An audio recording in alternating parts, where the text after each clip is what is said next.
this stuff, so I want it to be done. Oh god, it's also very flat. I don't know if y'all can hear me or see me because it's not saying anything right now, but I usually have to just have blind faith through this first part of the live stream. I hope you all enjoyed the video. It is the longest, hardest, weirdest thing to make. Okay, great. You guys can hear me. Hi. Good to see you guys. Thanks for responding. Cool. So it's the longest video I've ever made. It is the most research heavy video I've ever made. And I'm really glad that I made it. I'm super happy with how it turned out, and even with all like the technical difficulties with the premiere, I'm still super psyched about it. So I thought I would just talk about the video a bit, talk about what I liked and what kicked my ass about the video, and then I thought we could just like hang out and do a Q&A. I have snacks. I got Pocky. I got shit. I could not find some chips. I got ice water, and then I have the rest of this vile liquid. So cool. Thanks for being here. I really appreciate it. I always have the anxiety before this starts that it's going to be me talking to myself. But it's good to see you all. Welcome to my little editing corner. I have my giant ass basil plant that has become just a massive overrun thing. I have Kitty Tower that Kitty will hopefully come hang out in a bit. And I've got other plants. I have weird art on the walls. Anyway, welcome. All right. Thanks, you guys, for being so nice in the comments. Good to see you all. Cool. So, okay. My cat will probably come in at some point. I got a cat since the last time we talked. His name is Albert. He's sleeping in the other room right now. Okay. Let's see. He's sleeping in the other room. I have a very strict policy of like not making him do things he does not want to do, like just letting him be his own thing. So I don't like to like move him around unless he wants to move around. And he'll come hang out in a bit. He's been like very sleepy in the other side of the room right now. But he's great. Okay, cool. Things I liked about this video. It was very like my sweet spot. Like everything about it felt like reverting back to my old high school self. Critical race theory is truly a thing that I learned about when I was a freshman in high school. That story was true. I found this expando like this in the back of my high school debate room that was like packed full of crap, and it was titled CLS, and I remember reading it and at 14 being like, I don't understand any of this shit because I was too young to understand it. And I tried to argue it in a debate round and lost very badly, very badly. I got up and said, race isn't real, but racism is. And then my partner got up and said, racism isn't real, but race is. And we lost, and then I never argued critical race theory again. So being able to return to this video and have it be very debatey felt very cool. I actually made, for those of you who don't know, back in my day when I used to debate and everything was based on paper, we'd have tons of these expando folders full of research and evidence that we would like pull out in debate rounds when we needed to make an argument. So I actually built a real expando. This is like full of actual stuff from the video, so I could document my research, and it just felt like using an old muscle again. So it felt very throwbacky.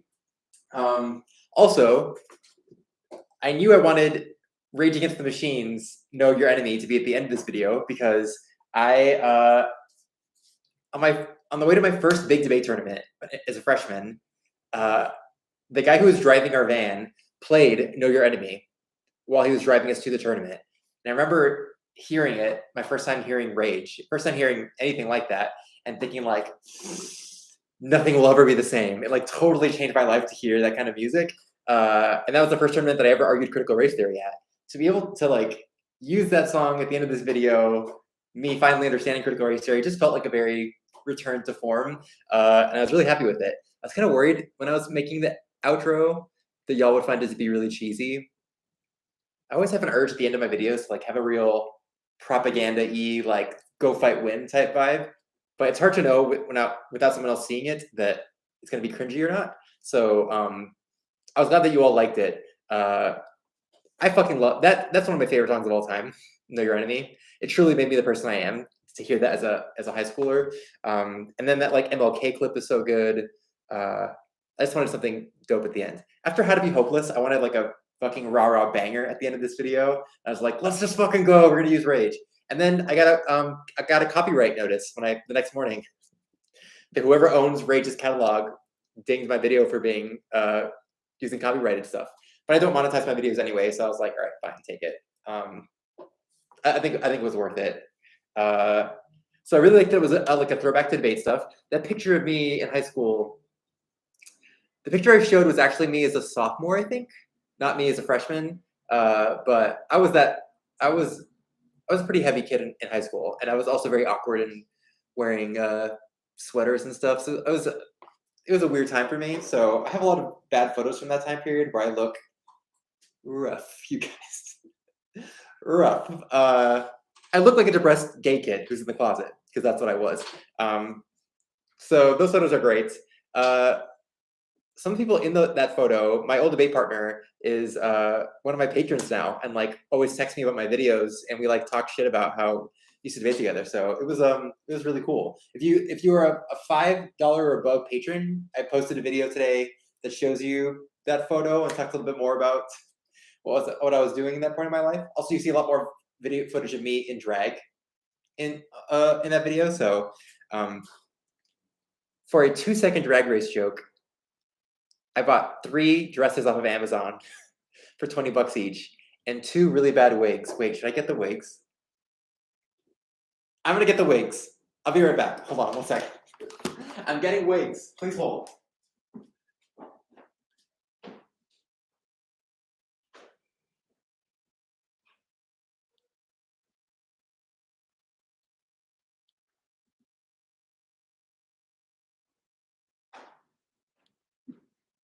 Okay, I'm back.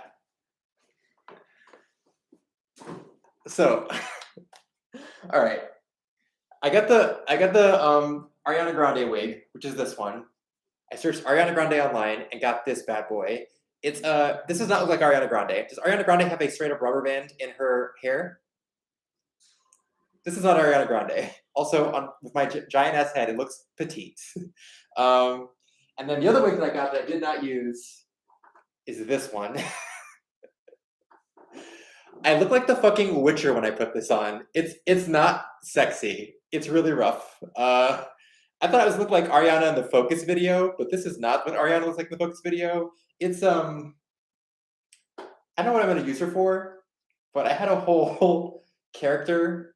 Whoever this person is, smokes indoors, and is into tarot, but does witch stuff for the wrong reasons. Like is really into astrology, but uses it to like hex people on Facebook Marketplace.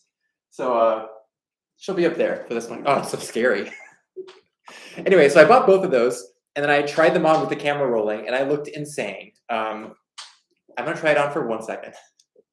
Please hold. I do love wearing wigs. Ugh. I have not done drag in a long time. I've never done drag actually. Look how bad it is. Look how not with my hairline. Like this is not a female. This is somebody who's gonna bully you for not playing Dungeons and Dragons correctly. This is it's not feminine. I can't pull this off. I look like I'm like The Witcher mixed with the witch from Left 4 Dead. It's really rough. But I have spent a lot of time this weekend walking around my apartment singing, toss a coin to your Witcher, oh valley of plant. Look at this. Where's the troll? That was rough. I don't know what I'm going to use it for, but I can't throw it out because I'm obsessed with it. It kind of looks like Sephiroth, but if Sephiroth had like a really rough high school period. Also, the wig is falling apart as I put it on. Looks really rough. And then the Ariana one is like just not big enough for my giant head. I do love wearing wigs. And I feel like it changes my personality when I wear it, but it's more feminine, but it's not pretty. I'm not a pretty girl. This is really like, this is a scary sight. God, I love wearing wigs. God, I love wearing wigs. All right, that's enough of that. She goes here. So I got that. Anyway, if you're a patron, $5 above, you can watch a lot more footage of me walking around looking like a fucking idiot with those on, and these really bad dresses. I got a dress that like has a mini bra in it. It's a very cursed image. I am too hairy to be even fucking with drag, but I do feel like if I were a drag queen, Bay of Pigs would be my name, and I think it'd be pretty good. If I go on Drag Race, my whole shtick would be like Soviet, like hardcore socialist revolutionary, and like try to get the drag queens to unionize and just like generally be a shit starter on the show. If I ever get on any reality TV show, I'm gonna try to get the players to unionize, because I just think like whenever I watch Survivor, I'm like, just kill Jeff Probst, like just eat him. These stupid games, just kill him. But they would never bring me on. But if I ever did, I would do it. Or like me on The Bachelor, being like, we could just have sex with each other, you guys. Why are we doing this? Anyway, so you can see all that on Patreon if you want to see some very cursed footage. What else? Okay, so this video, I really enjoyed the conspiracy board. I loved the whole second shot, but shooting this video was a fucking nightmare because I live in Brooklyn, and that's a very busy street behind me. So I had to shoot over 2 nights at 4 in the morning with cars flying by and me stopping every 5 seconds because the car was flying by. That middle section took me a full 2 days of shooting and like crying on my couch because it was so loud. Never again. Never doing a non-seamless shot ever again. That was really brutal. But yeah, I don't know if you can hear it. I'm really proud of the second part, the like showing everyone's Koch ties and just the Koch brother thing. I'm like really, really proud of. As I was editing it, I was like, this is fire. Let's go. This is such a good video, which I never really feel when I'm in the middle of a video editing process. But that part, I was like, let's fucking roll. And then the outro, or the last section, I mean, I'm really proud of all of it. The intro, I was like, that's such a tight way to explain CRT. I was like really proud of the Detroit example, really proud of the footage I found, and also trying to explain CLS in like 2 minutes. I was like really pretty ambitious. I liked the like spilling Mountain Dew on myself shot. I did that in 1 take. I can't make myself burp on command. So like every time you saw me burp and then immediately deliver a line, that was real. I just did that because I was fucking burping, drinking so much Mountain Dew. Drank 3 bottles of Mountain Dew over the course of this video, and it's very sick of this taste. I don't like it.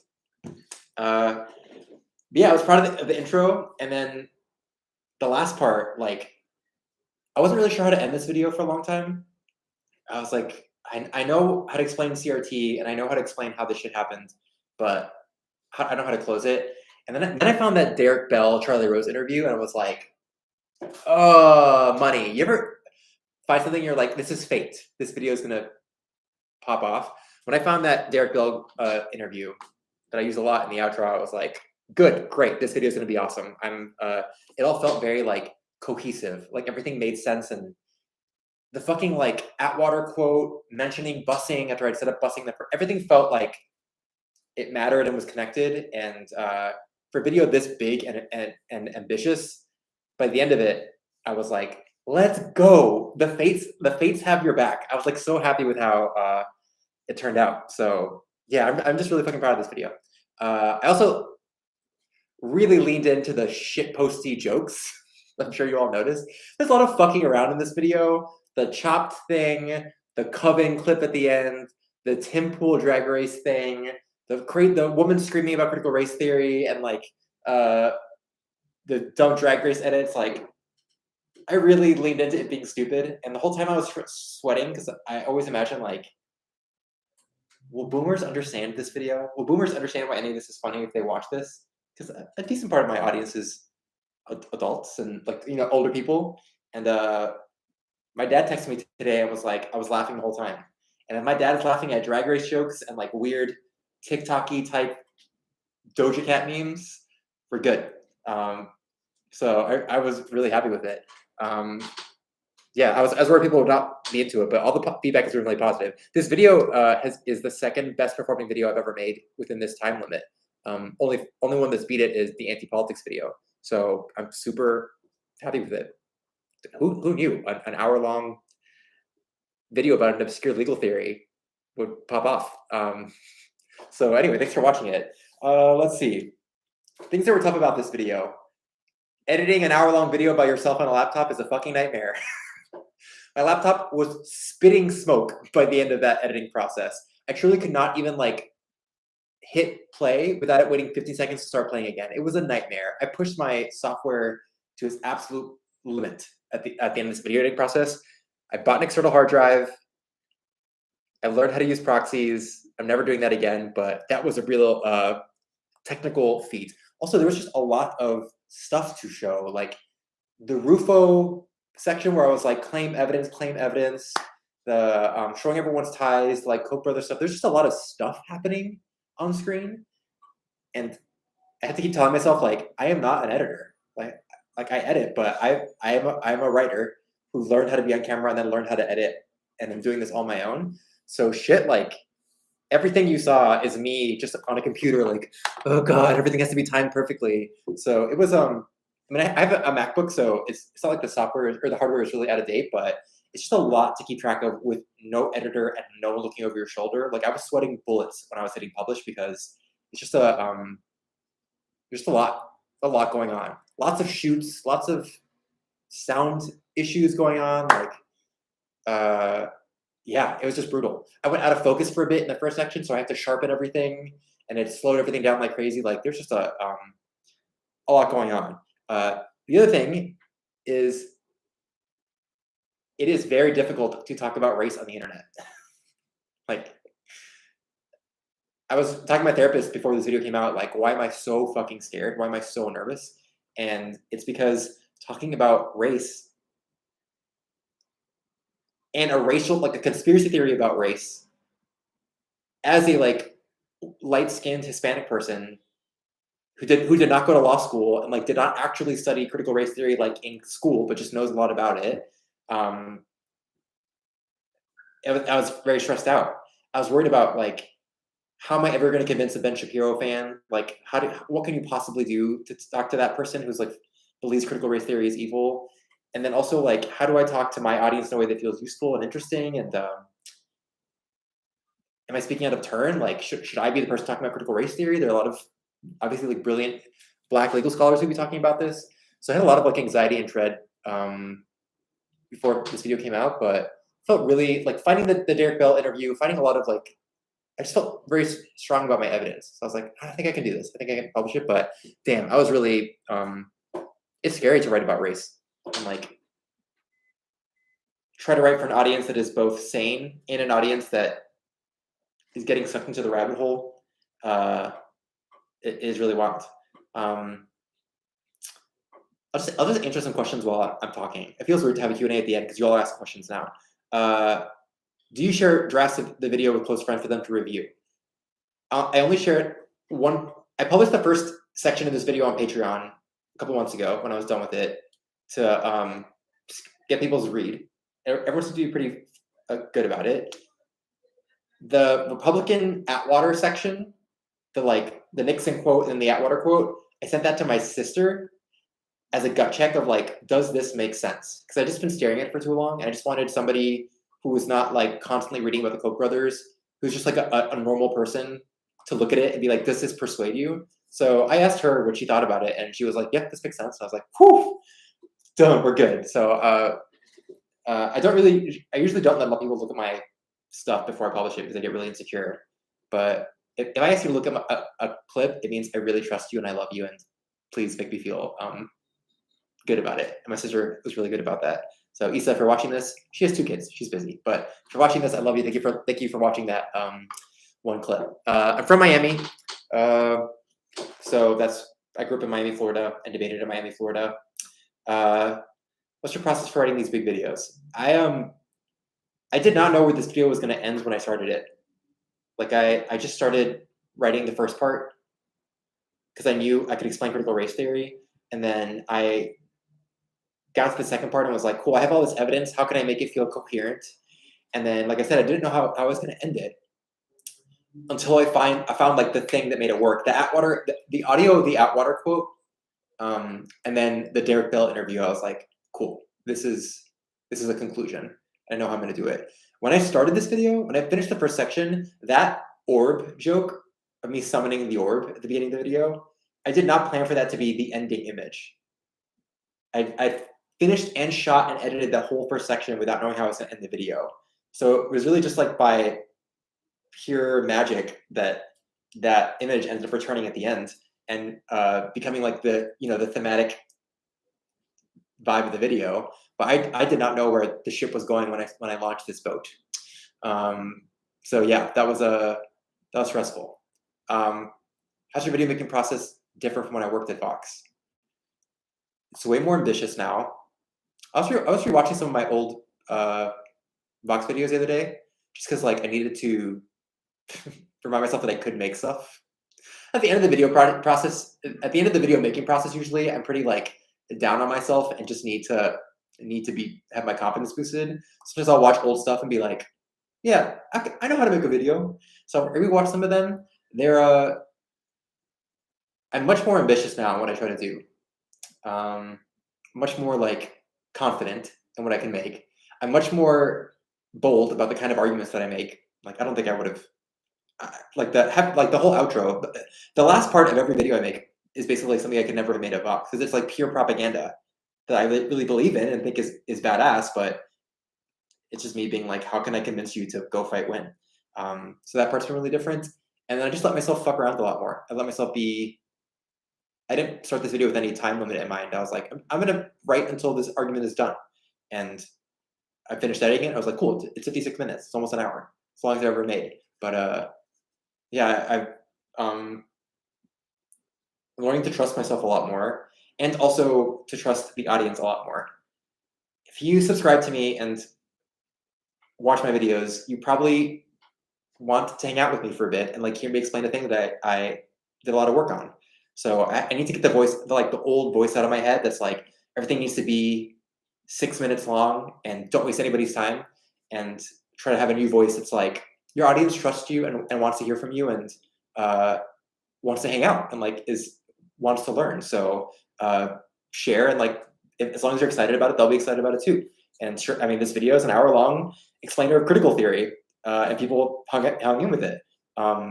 So yeah, I'm learning to trust you all better and not fear like you all are going to turn on me or like get bored of me or that if you get bored of me that I'll survive and like, all right, I'll work on the next one. Okay. I have some other stuff. I may have like other live updates. I don't know if they're that interesting. I'm down to just like switching to the Q&A. If you have questions about the video, I'm happy to talk about them. But my goal is always just like, let's hang out and shoot the shit. So I'm gonna pop open some tips. And we can hang out.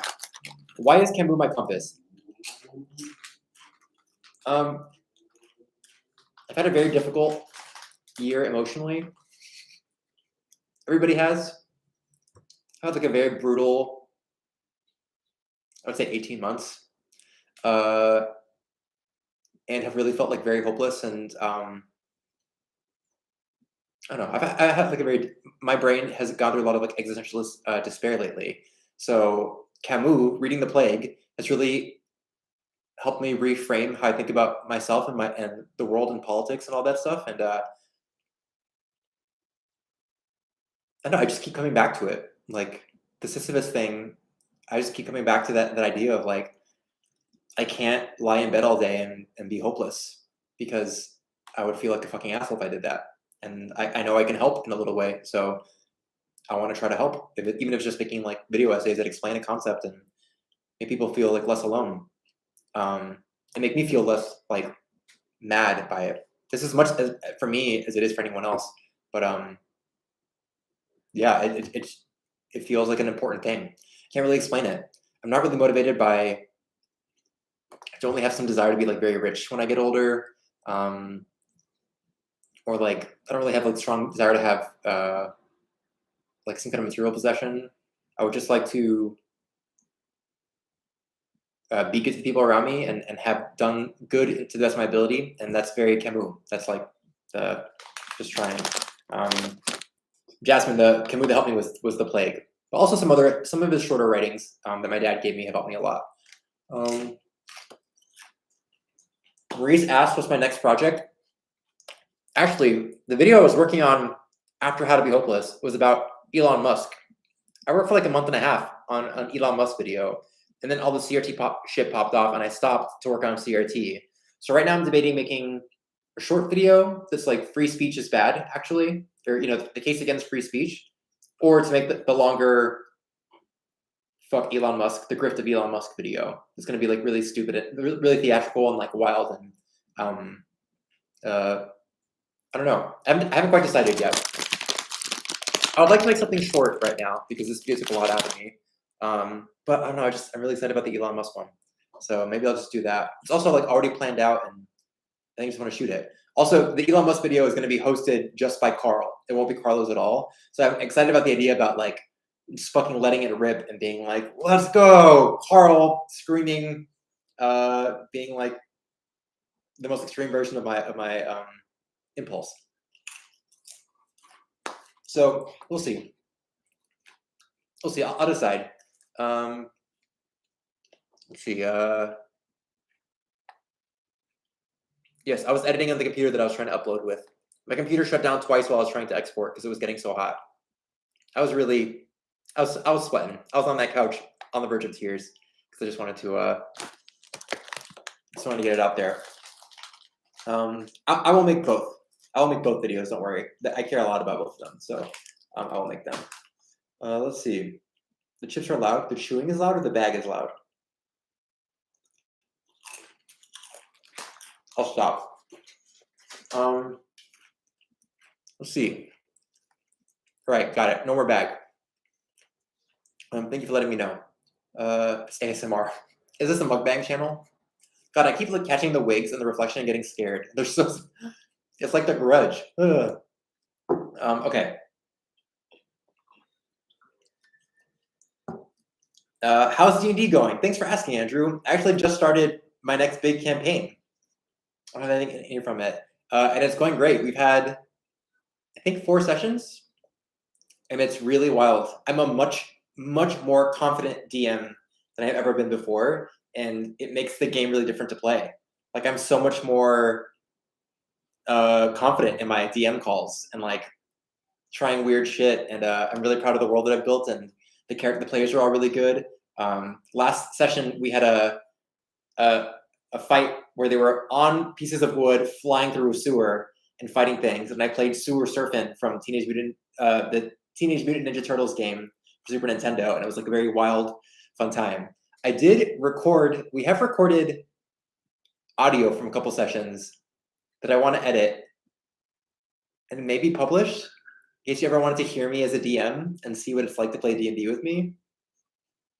We'll see. I haven't listened to the audio yet because I was editing this, but I thought it'd be cool to like have an example of what it's like to play D&D with me.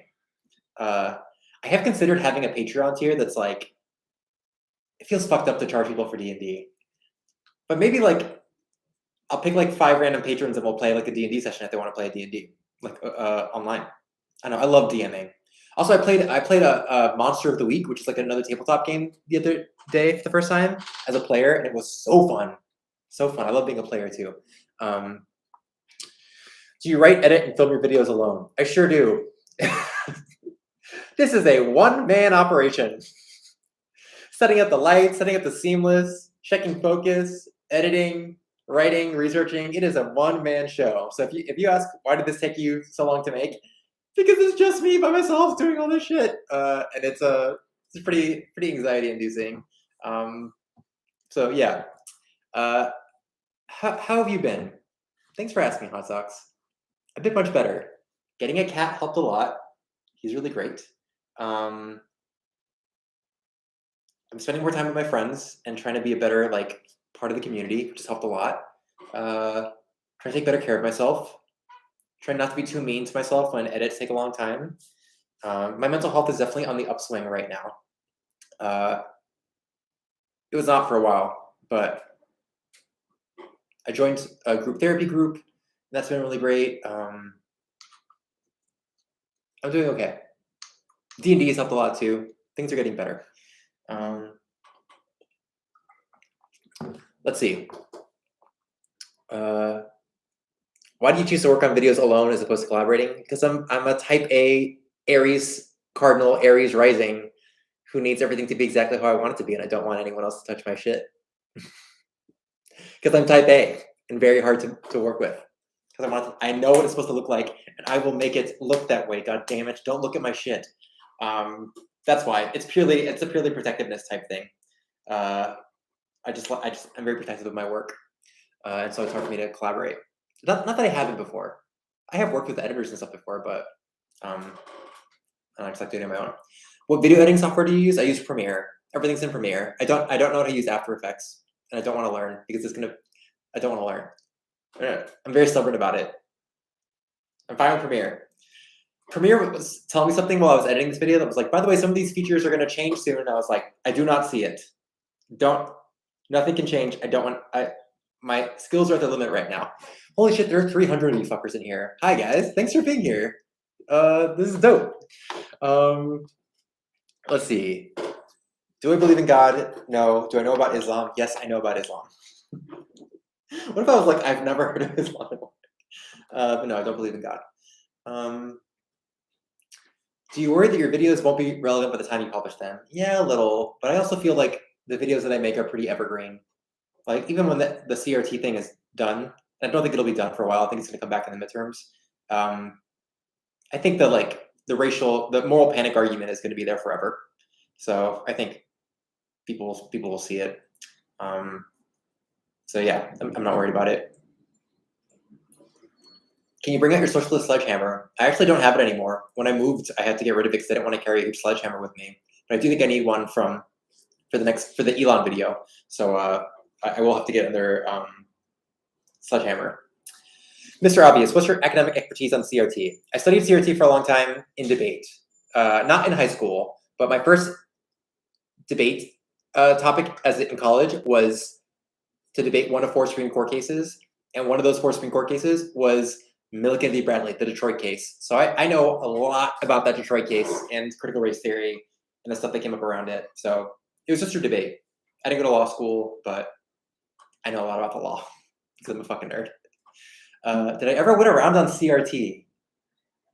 I don't think so. I don't think I ever won a round on CRT.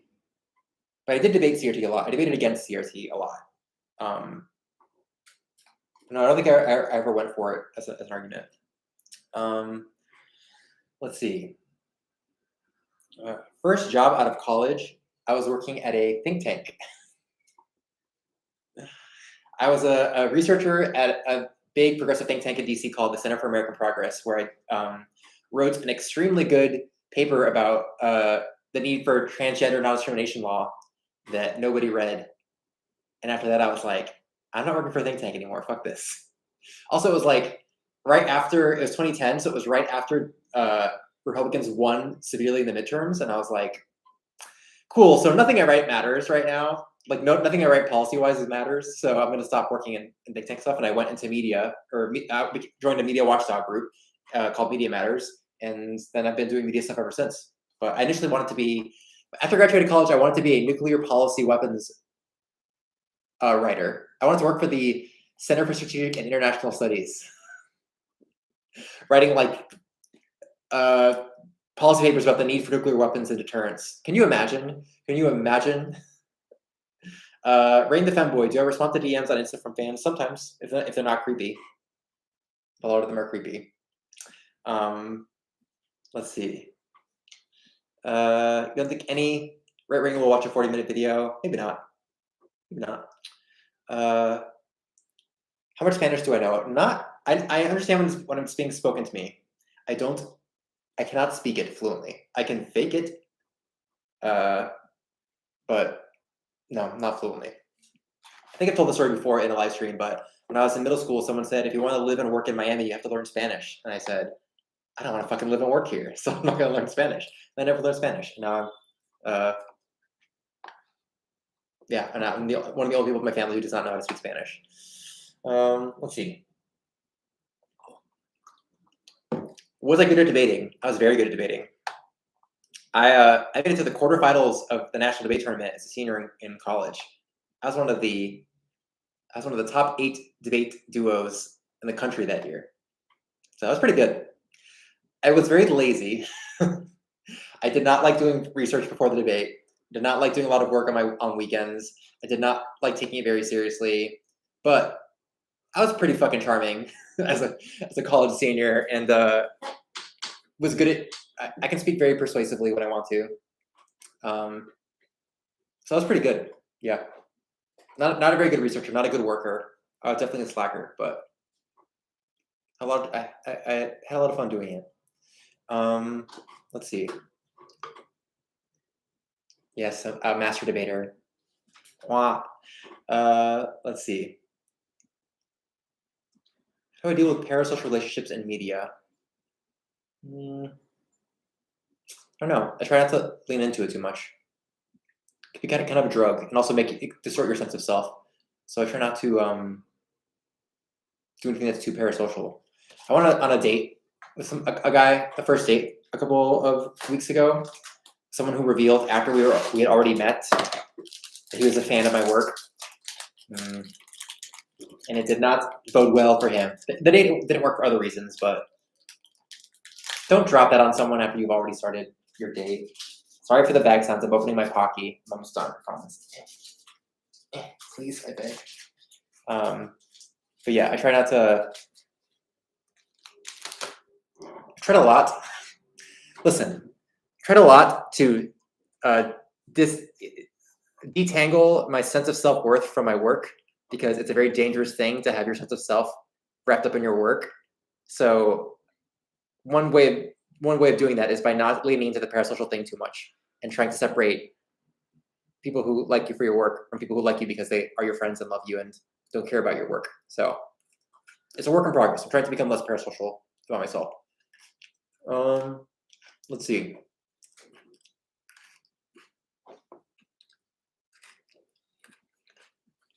What would I say? People who are anti-socialist? I don't know. Godspeed, I guess. I don't have a lot of faith that I can change anyone's mind when it comes to that kind of thing. I think it's like a compassion issue, or like it's an ethical thing. I don't know if there's a lot of arguments that I can use to convince you that you should give a shit about other people. Thanks, Kevin. I appreciate that. I remember where I got this shirt from. It says, "Tough to kill." Got it after my last breakup to remind myself I could survive shitty things. Rain, if you are in high school and can join debate, I recommend it. It made me a much better person.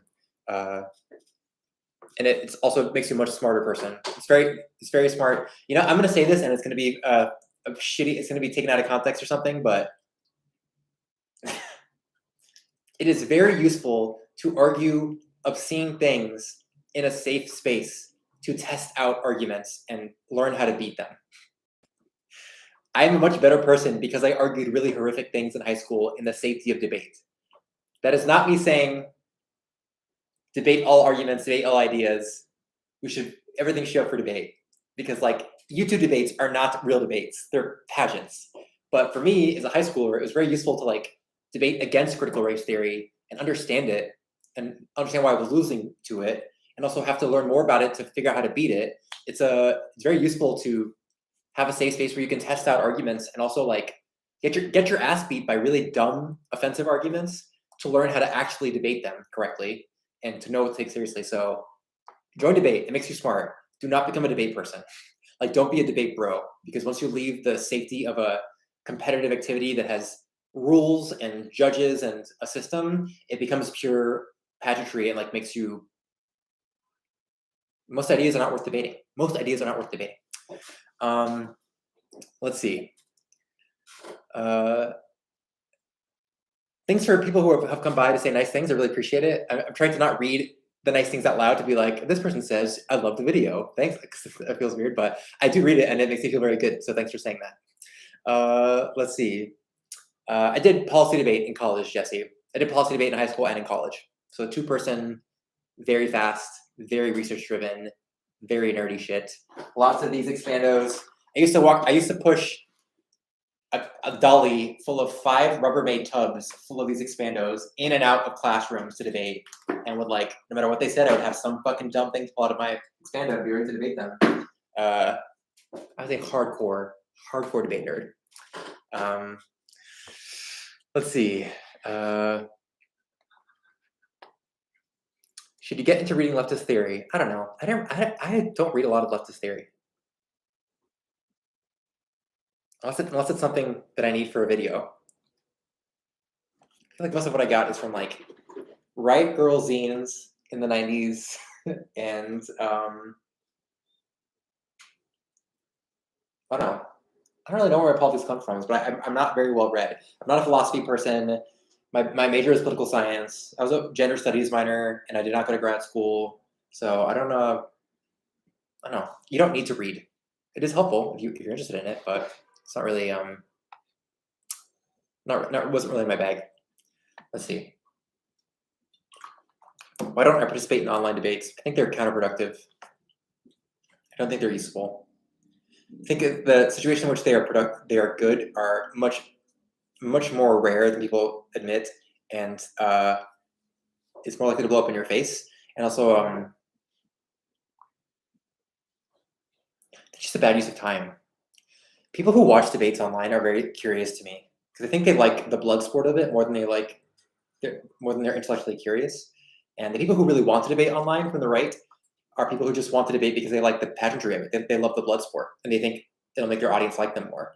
But the ideal debate situation is a debate with no audience, just a judge who can examine evidence and try to compare things and try to be objective. But the minute there's an audience watching that is ideologically motivated, there's basically no chance for that debate to be productive. You'd have to be really, really good to change their minds. And then even then, I don't think it's worth the risk. I think I'm a very good debater and I would never do it. I think it rewards a skill set that is not good debating. It rewards not critical thinking or honest analysis or good data. It rewards like rhetorical swiftness. It rewards like wordplay, which is a skill, but I don't know if that changes anyone's minds durably. People who are really like conservatives who change their mind because they watched Ben Shapiro get dunked on are not really leftists. They have not really been persuaded. They're like purely into the aesthetics of politics, and I'm not interested in persuading those people. I just think like if you will only be persuaded to give a shit about other humans because you saw your conservative hero get dunked on in a debate, you're a fucking idiot, and like you are in politics for the wrong reason, and you're gonna swing back when the next charlatan comes and persuades you. So like, do what you want. I'm not trying to change their minds. I will say in person, if you're having a one-on-one discussion with a friend who you both trust each other and are arguing in good faith, that is very useful. I think it's very compelling to have someone you love and care about sit with you and explain their point of view. But like public debates with a grenade thrower from the other side, not my thing. Fucking love debate. I would never do that shit. People like my impression of my high school voice. I did not actually sound like this when I was in high school, but I did play World of Warcraft for many hours a day and was captain of my debate team, so it was pretty fucking nerdy. I just like that voice. Sweet. Can't wait. Please watch my hour-long video on critical race theory. Yeah. It's more spiritually what I am than actually what I sounded like. Let's see. I'm finding I'm pulling wig hair out of my headphones right now. Let's see. Is your hair difficult to maintain? Oh my god, a hair question. Thank you so much. I no longer talk shit about my hair because I know that it's going to leave me soon. So the way I feel about my hair is that I love it and it's nice and I'm so glad it's here for this long. I don't really do anything to maintain it. I just let it kind of roll wild. It's like very curly. I used to really hate my hair. I used to get my hair not used to. I got my hair straightened once and I smelled like hot tar for a whole week and then I said never again. But now I'm like It's cute. I like my hair the way that it is. Let's see. Thanks, Hannah. Every time I do a live stream, people ask about my tattoos. So I'm sorry if you've heard this a million times before. I'll do the rapid fire version. First two tattoos are these two bad boys, shield and a pause sign. Pause sign means take a second before you react out of emotion and ask yourself what's happening inside of you before you act cruelly. Shield is a reminder to have my work be of service, not purely about inflating my own ego. It's a reference to a PlayStation video game that is my favorite game of all time. This is a reference to Hadestown, a lantern/door about following the light even when you aren't sure quite where you're going or start to doubt yourself. This is an homage to being alone, the beauty of loneliness and the inescapability of loneliness. This I got because I wanted to get this again, but I couldn't get this again. And I'd already booked the appointment, so I just got this instead. And then I have you can't really see here, but I have some musical notes on my side, and that's from Eris theme from Final Fantasy VII. That part of the song that means a lot to me. So those are all my tattoos. I have no others. I need to get a new one. I haven't got one in a while. But yes, they're all very nerdy things. Let's see. You're really infuriated by my shirt stain during the first section? I thought it was funny. I liked it. Let's see. Slow Estial. I don't know where that paper is. I could probably find it. Let's see. Center for American Progress. I wonder if this is still up. Man, this is 2010. So this has been a while. Oh wow, I have a little page on the Center for American Progress website. Holy shit. Okay, I'm gonna drop the link in the chat. You want to see some old school shit? This is the first thing I wrote after college, and it was a paper about how having legal protections for LGBT people was better for business because it protected them from lawsuits and gave them legal predictability. Hard-hitting journalism, baby. It's a very good paper with a lot of legal research in it, but damn, that was when I really thought that shit was going to matter a lot. I actually wrote a couple of really cool papers back then. How to improve mental health care for LGBT youth. I was really writing LGBT shit. But yeah, that was the first thing I did after college. Let's see. Playing any new video games. Before I got on this live stream, I just installed the new Pathfinder. And I can't wait to play. I might stream a little bit at some point. I don't know if it's fun to watch me stream an RPG, but why are you not a lawyer? Because all my friends became lawyers and I didn't want to become a lawyer. Everyone who does debate goes to law school. I didn't want to do it. So I just didn't want to do it. But I ended up talking about the law a lot. But I feel like, I don't know. I just didn't want to be a lawyer. Y'all watch Crazy Ex-Girlfriend? The Don't Be a Lawyer song. I felt very vindicated by that song. Can we talk about those sponsored logos at the bottom of the CRT video? We sure can. Boy, have I wanted to make dumb, fake advertisements on my video since Vox. Since Vox, I wanted to have dumb, fake ad reads in the middle of my videos. I think it's so funny. It's such a right way to interrupt a video and have something comedic. So I was like, the first part of the video is going to feel like a PragerU video, so I should have sponsored shit at the bottom of it. And man, Mountain Dew Race War Now, really proud of that. Tesla, bend the knee, you peasants. Really proud of that. Rush Poppers, really proud of that. Some dumb shit. I love those jokes. While I was rewatching the video, I would see it and start laughing. I really like that dumb. I love that shit. Let's see. So some jokes are just for the gay people. I mean, there are a lot of Drag Race jokes where I was like, if you don't watch Drag Race, you're not going to get it, but this is very funny, trust me. Also, I don't use poppers, so it's me truly just like guessing what a funny ad for poppers would be. Let's see. Effective ways of changing people's minds in private settings. It's really tough. There's a bunch of research about it. You have to say, like, I understand where you're coming from. We both want the same things. Here's how I feel. Here's what I'm worried about. It's a really slow, agonizing process. There's no trick. Had you played Hades? Yeah, I streamed Hades a little bit after the last video. I've spent probably like 80 hours playing Hades. I love that game. That game's extremely up my alley. In fact, some of it inspired my most recent D&D campaign. These are Warby Parker. I'm gonna get new glasses soon because these are destroyed. I played Baldur's Gate 3 a little bit and then stopped because I was bored. Street people use poppers too? Do street people use poppers? I didn't know that. Okay, I really did not know that street people use poppers. Anthony Jardina's in the chat. Hi, Anthony. Anthony was one of my was one of my debate coaches when I was in college. Hi, Anthony. Yeah, a lot of former debate people saw this video.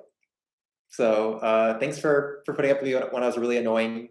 Anthony can attest that I was a very annoying debater to have to coach, I'm sure, because I was like, did not do any work and was just trying to make jokes the entire time. So thanks for being here. Wow, street people use poppers? Did not know that. Okay, well, if you use poppers in your straight, you're further ahead than I am. Someone just asked what's poppers. Never mind. Let's move on. We're not gonna talk about poppers right now. No more chat about poppers. God damn it, I really fucked this up.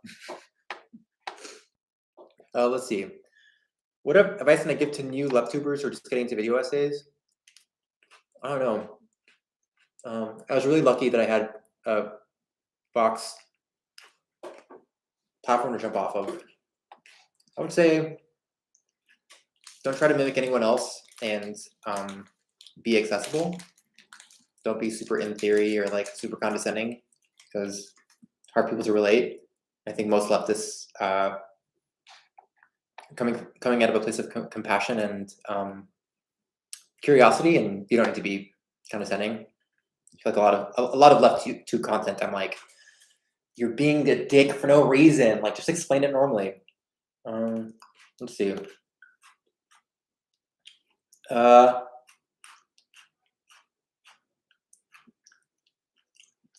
What got me into video?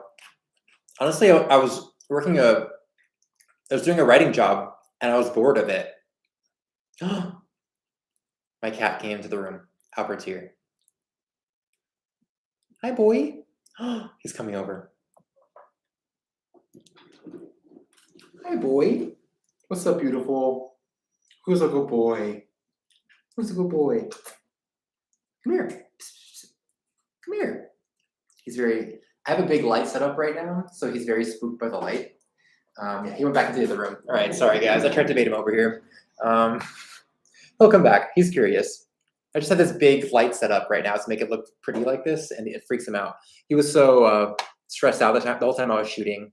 He was like, "Fuck this!" like getting out of the room. So, anyway, let's see.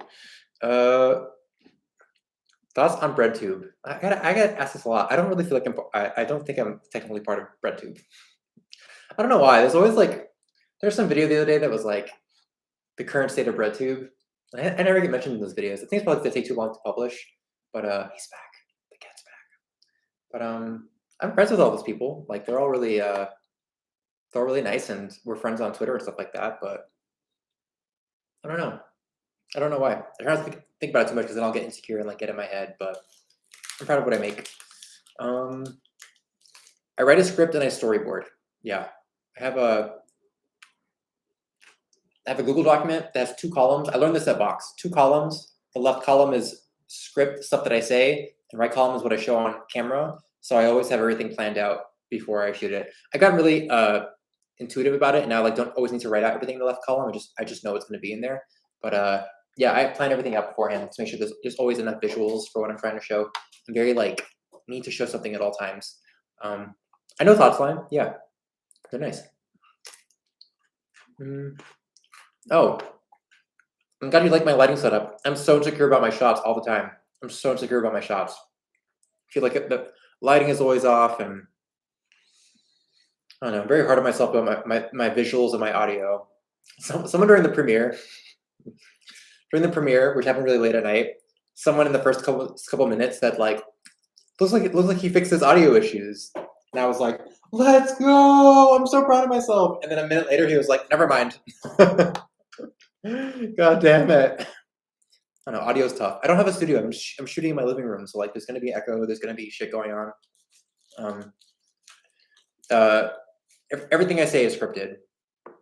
I don't improv anything. I've written everything out before I say it, and I say it a million times to get the right take. So if you see 20 minutes of footage that probably took 2 hours to shoot because I'm saying it over and over and over again and trying to make it sound like a normal person would say it.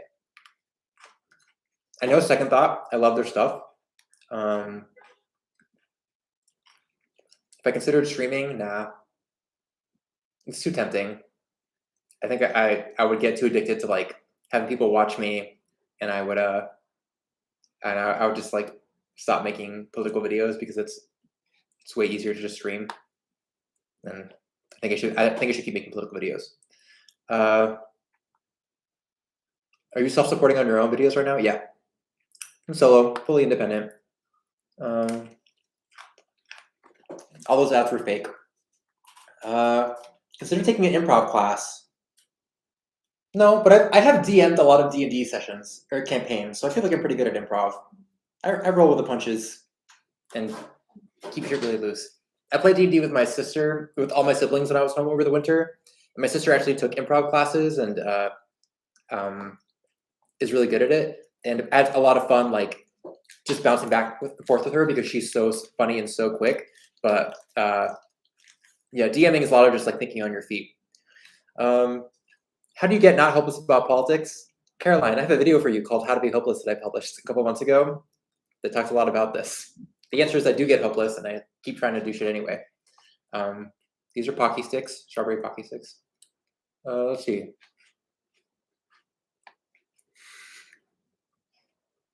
Thanks, guys. Y'all being very sweet. I really appreciate that. Improve my laptop setup. It's okay. You don't have to worry about that. It's my fault. I don't use proxies enough and I don't use external hard drives enough, but I'm getting better at it. I was just learning. I really came into this never having barely edited any videos before, so I'm like very stubborn about changing and adapting to new things, and it's I'm getting better at it, but I will have a better setup soon, I promise. Also, I feel like I'm just shooting the shit. If this is boring, if you want something else, just let me know. I never really know what to do here, but I haven't seen you all in 6 months, so I think we should just hang out and chill. But I don't have anything super exciting to reveal about the next video. Just wanted to hang out. Have you watched Dune? I have not. I'm waiting for my friend to get back from her trip so we can watch it together. It seems really good. I'm really excited about it. Also, Zendaya is one of my not hall passes. One of the like women who I would be down absolutely if they wanted to step on my neck. So anything she's in, I'm into it. Huge Euphoria fan. I just love her. If you considered hiring editors for your content, I've thought about it. I don't really have enough money for it. I don't want to exploit somebody's labor. And also, I like editing. It's very hard, but I like doing it. I like watching something come together. Like the outro, I loved making because it was like so tight, and I just really enjoyed the experience of doing it. So yeah, I like editing. It's just hard, and I think that honestly, the bigger thing is I need to ask for help in the writing process. I need to like talk to people. I should probably join a writers group or something because writing on my own is a goddamn nightmare. Have you emailed Noam Chomsky? No, I don't think he knows I exist. Also, I think Noam Chomsky hates people talking to him about his work because he's like a 95-year-old person and doesn't want to be bothered anymore. So I don't want to bother him. I do. Kimberly Crenshaw's on Twitter, and I do want her to see the video, but she's had a very bad year, so I'm not trying to tag her in anything. But I really do hope that she sees it and is proud. The whole time I was like, Kimberly, this is for you. But yeah, I don't know. Any strong opinions, your other hobbies? Oh, like cultural criticism stuff? No, not really. I think I'm pretty dumb when it comes to like having taste about other things. I think Alt TV is pretty good. I'm not savvy enough to like have cultural criticism about other things. It's really just like the media, Fox News. I know a lot about, uh, and I nerd out on like D&D stuff, but yeah, I don't know a lot about other shit. Um, Podcasts I'm listening to lately. Yeah, I listened to My Brother and Me. Probably my favorite podcast. And then they have a D&D podcast called that's The Adventure Zone, but they started a new season, so I've been watching that. I was listening to that. It's really fun. I really enjoy it. Um, let's see other podcasts. Oh, Hollywood Handbook. I watched the Alaskan We Love Drag Race podcast. It's a lot of podcasts. I spend a lot of time alone, especially when I'm editing. So like in the morning, I wake up, give Albert his food, make breakfast, and then sit at a table, look out the window, listen to a podcast. Usually something chill or really funny. Welcome new people to the stream. Damn, there's 290 of you guys. I'm glad you're hanging out. How much time do I spend working per day? Depends where I am in the process. Usually I get really confident at the beginning of the process and I'm like, I got time. How hard can this be? And then at the end of the process, like the past 3 weeks, I probably have worked like 12, 13 hours a day, just sitting at my desk editing. Longer sometimes, or just like all I'm doing is editing because I just have a lot to get done. Austin, you did not miss my cat. My cat is just being shy right now. He'll come out in a bit. Did I finish the meatloaf dinner? Dude, Luke, that meatloaf was a vegetarian meatloaf from Amy's, and I tried that spit take, I think 7 times, spitting vegetarian meatloaf and peas and mashed potatoes all over my living room. I am still finding dried peas like in my rug. I was too chicken shit at first, so I would just like spit a little bit and it would just come out in this clump. And I kept doing it over and over again, and it would just come out in a little clump. And then the shot that I actually took, I was like, I'm just gonna go for it and spit, but I was spitting vegetarian meatloaf onto my carpet. Very dumb of me. Very, very gross. Dumb. But no, I did not finish it. It was like very cold and gross by the time that I was done with it, and no, I did not finish that meatloaf. Let's see. You played Magic the Gathering in high school. Princess, no, I did not. Though I had played it as an adult and I really like it. I played a lot of Hearthstone too as an adult, and I really enjoy card games like that. Let's see. I did put down a towel, but I only have so many towels. You know how far peas can get launched? That thing's going on the other side of the living room. I played a lot of Slay the Spire. Yeah, a lot of Slay the Spire. That was really fun. But yes, I destroyed my living room doing that. Javier asked if my D&D baddie in my campaign is a right-wing populist. The D&D baddie in my campaign is a high elf fascist who believes in elven superiority and needs to be taken down. There's a revolution going on in my campaign right now of the working class against elven nobles. I play a lot of TFT, Hugo. I play a lot of video games. Not really when I'm editing, but I am gonna play a shit ton of Pathfinder once tonight is over, yeah, I'm gonna do a lot of video gaming in the next couple of days. There's another game I want to play. I think it's called Eastward that I want to play. Yeah.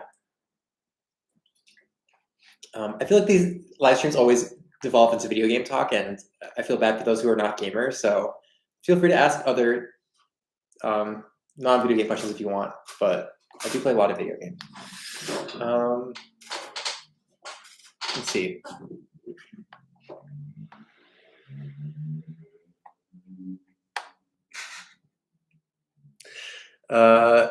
Someone asks, what does this have to do with CTR? You're too late for that part of the live stream. We're done talking about critical race theory. I never want to talk about CRT again. That's not true. I love CRT very much, and it is very good. But my brain is so fried from this topic, from going down the rabbit hole, that I'm excited to talk about something else in my next video. Let's see. Ooh, any video ideas that you want to make but you don't think would be feasible to make? It's a really great question.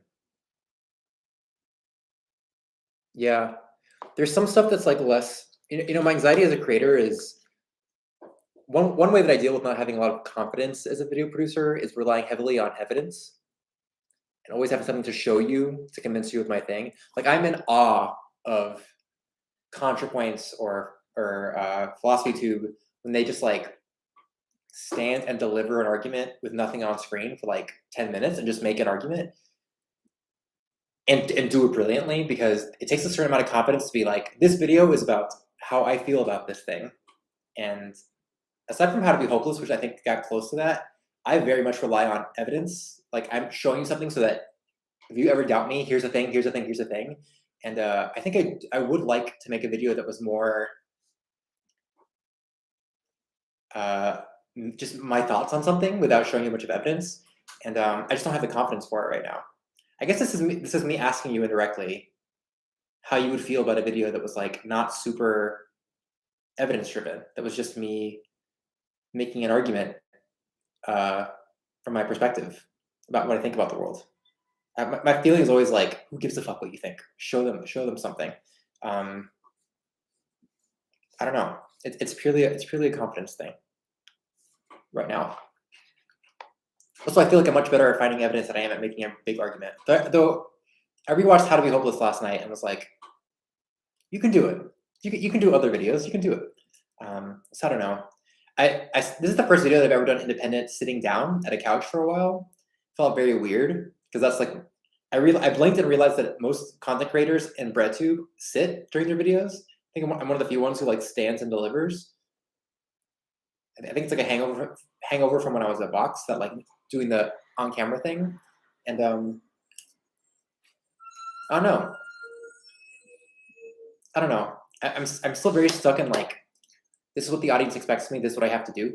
And I think I would like to like just talk about a thing, talk about an idea that I'm working through and see how it works. But yeah, I don't know. My confidence is really, my comfort zone is definitely like, let me show you a bunch of evidence that I found.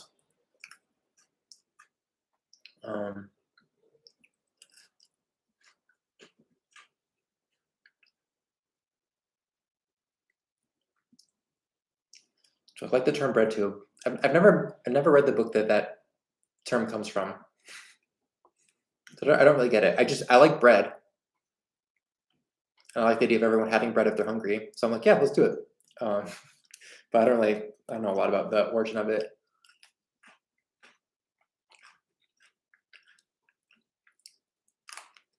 Thanks, I appreciate that, guys. Yeah, Conquest of Bread. I never read Conquest of Bread, so I don't really know what that's a reference of. I didn't watch Parks and Rec, so I don't know what character I would be. Sorry. I have bad TV tastes. Would I want to go RuPaul's Drag Race? Man, I think I'd be a great drag queen. I'm not flexible. I can't really dance. I'm covered in body hair. But aside from that, I'm pretty quick on my feet, and I think I'm pretty funny. So I wish I could do it. I also have no fashion taste. I have none of the skills to be a drag queen besides enjoying being on the mic and wanting attention. And like liking to mouth my words to a song. So I don't know if I'd make a great drag queen. My drag name would actually be Bay of Pigs. That was not a joke. That's the best joke I've ever come up with in my entire life, is Bay of Pigs is the drag queen name. So yeah, if I ever went forward, that's what I would do. What other videos do you plan on creating? I have a big YouTube video I want to make. I have a big Facebook video I want to make. I have a deplatforming video I want to make. I have a tin pool video I want to make. I think what else? I have a how will we pay for it video I want to make. There's a lot of stuff that I want to do. I have like a big Word document that's like all the shit that I've been bookmarking for years. I want to turn into a big argument. So yeah, I have a lot of stuff that I want to make. And then I have some weirder ones that I want to make. I want to make a video on the conservative obsession with filthy cities, like dirty cities, and the politics of dirtiness and filth, and like where that comes from. How do I select what videos I end up doing for video, or what ideas I end up using for video? It's just whatever speaks to me, whatever I'm excited to make. Usually, whatever I can think of the closing argument for, I go for that. So I have a lot of videos that are like 2/3 written, but I don't. I like to know like how am I going to land this motherfucker? Where am I landing this bad boy? Otherwise, the video is very hard to write. So usually, when I like know how I want to end it, you a pancake or waffle guy? Waffle. See. Oh man, how long is the gap between how long I think a video will be and how long it actually is? I've gotten pretty dead on about it. This video, I knew halfway through, I was like, it's going to be an hour. Because I know how long I take to say something. And I've done this enough that I have a sense of like what 8 minutes feels like. So I was like, this is going to push an hour. And I just let myself roll with it. Because I felt like every part of this video was really important. And I didn't want to cut anything out. I've been vegetarian since 2010, 2011. A while.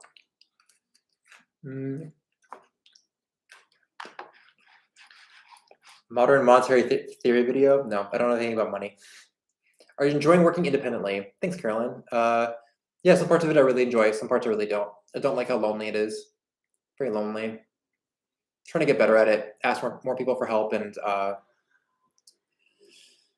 just get like more buy-in early on. But I get very shy and insecure about asking for help, and then I just end up spiraling because I'm really insecure about what I've been doing for however long it's taken me to make the video.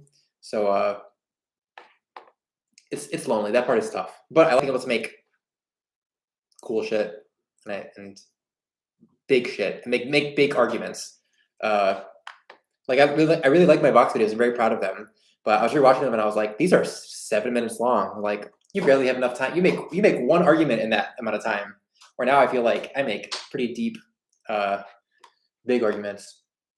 How do I feel about making videos that are 4 or 5 times the length of your box content? I feel good about it. You know, I can look back at what I made before and be like, I'm making cooler shit now, which is a nice feeling. Like I'm pushing myself out of my comfort zone and getting better. You know, the first part of this video I shot in August, and I can look at each section of the video and be like, I can see where I got better as time was going on, which was a really cool feeling. Like I can see my editing getting better as time goes on. So that was dope. Cat Herder, you like me and Spice 8 Rack's videos. I love Spice 8 Rack. I love that guy. Connor's dope. I follow him on Instagram, and I don't follow anybody on Instagram, but he's a very, very good person and has had my back since day one of being independent. I love him. So if you're a Spice 8 Rack fan, tell him that Carlos says he loves you, because I do love him. Let's see. Top 5 animes. Guys, I watched a lot of anime since the last video. I've watched Neon Evangelion. I watched Full Metal Alchemist. I watched what was the other one that I watched? I watched all of Avatar. I don't know if that's technically anime, but I watched a lot of shit. I watched one other one. I can't remember. Full Metal Alchemist was my favorite. I did not like Neon Genesis Evangelion that much. Let's see.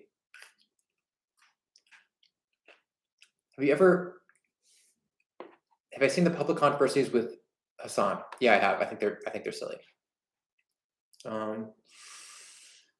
Let's see. You consider doing some topics as a series. I almost put this video up into 3 videos, but I don't think that would have been a good idea. I'm trusting that if someone wants to learn about a topic, I think I've let go of the idea that people are just like quickly browsing YouTube, and that people use YouTube now as TV, and so they want to sit down and watch an hour-long episode. So I'm just trying to be. I don't think it's worth breaking it up. If you have a coherent argument, make the coherent argument. Yeah, not some Death Note. But any ideas for videos that Vox denied you from doing? Yeah. But not because like they thought the video was too controversial. It's because like it wasn't a good enough pitch. The only video I ever made that got spiked was the last video I ever attempted to make at Fox, which was how YouTube promotes hate speech. That video got shot, edited, and then spiked. Let's see. I usually stream for 2 hours, so I was thinking I'll hang out till 10 o'clock Eastern time. But if everyone leaves before then I'll stop earlier. Let's see. I'm glad the hour flew by. You know what? I was rewatching it and I was like, yeah, this video is pretty fucking breakneck. Like, I edit very tightly. I don't like any gaps of quiet in my videos unless it's for dramatic effect. So there's certain parts of the video where I was like, I'm showing you something, but if you don't believe me, you're gonna need to pause because we're going to keep it moving. And I was really glad with how quick paced it was. How quickly paced it was. I didn't like, even when I rewatched it for the millionth time, I was like, this doesn't drag. It moves quick. So I was happy about it. Let's see.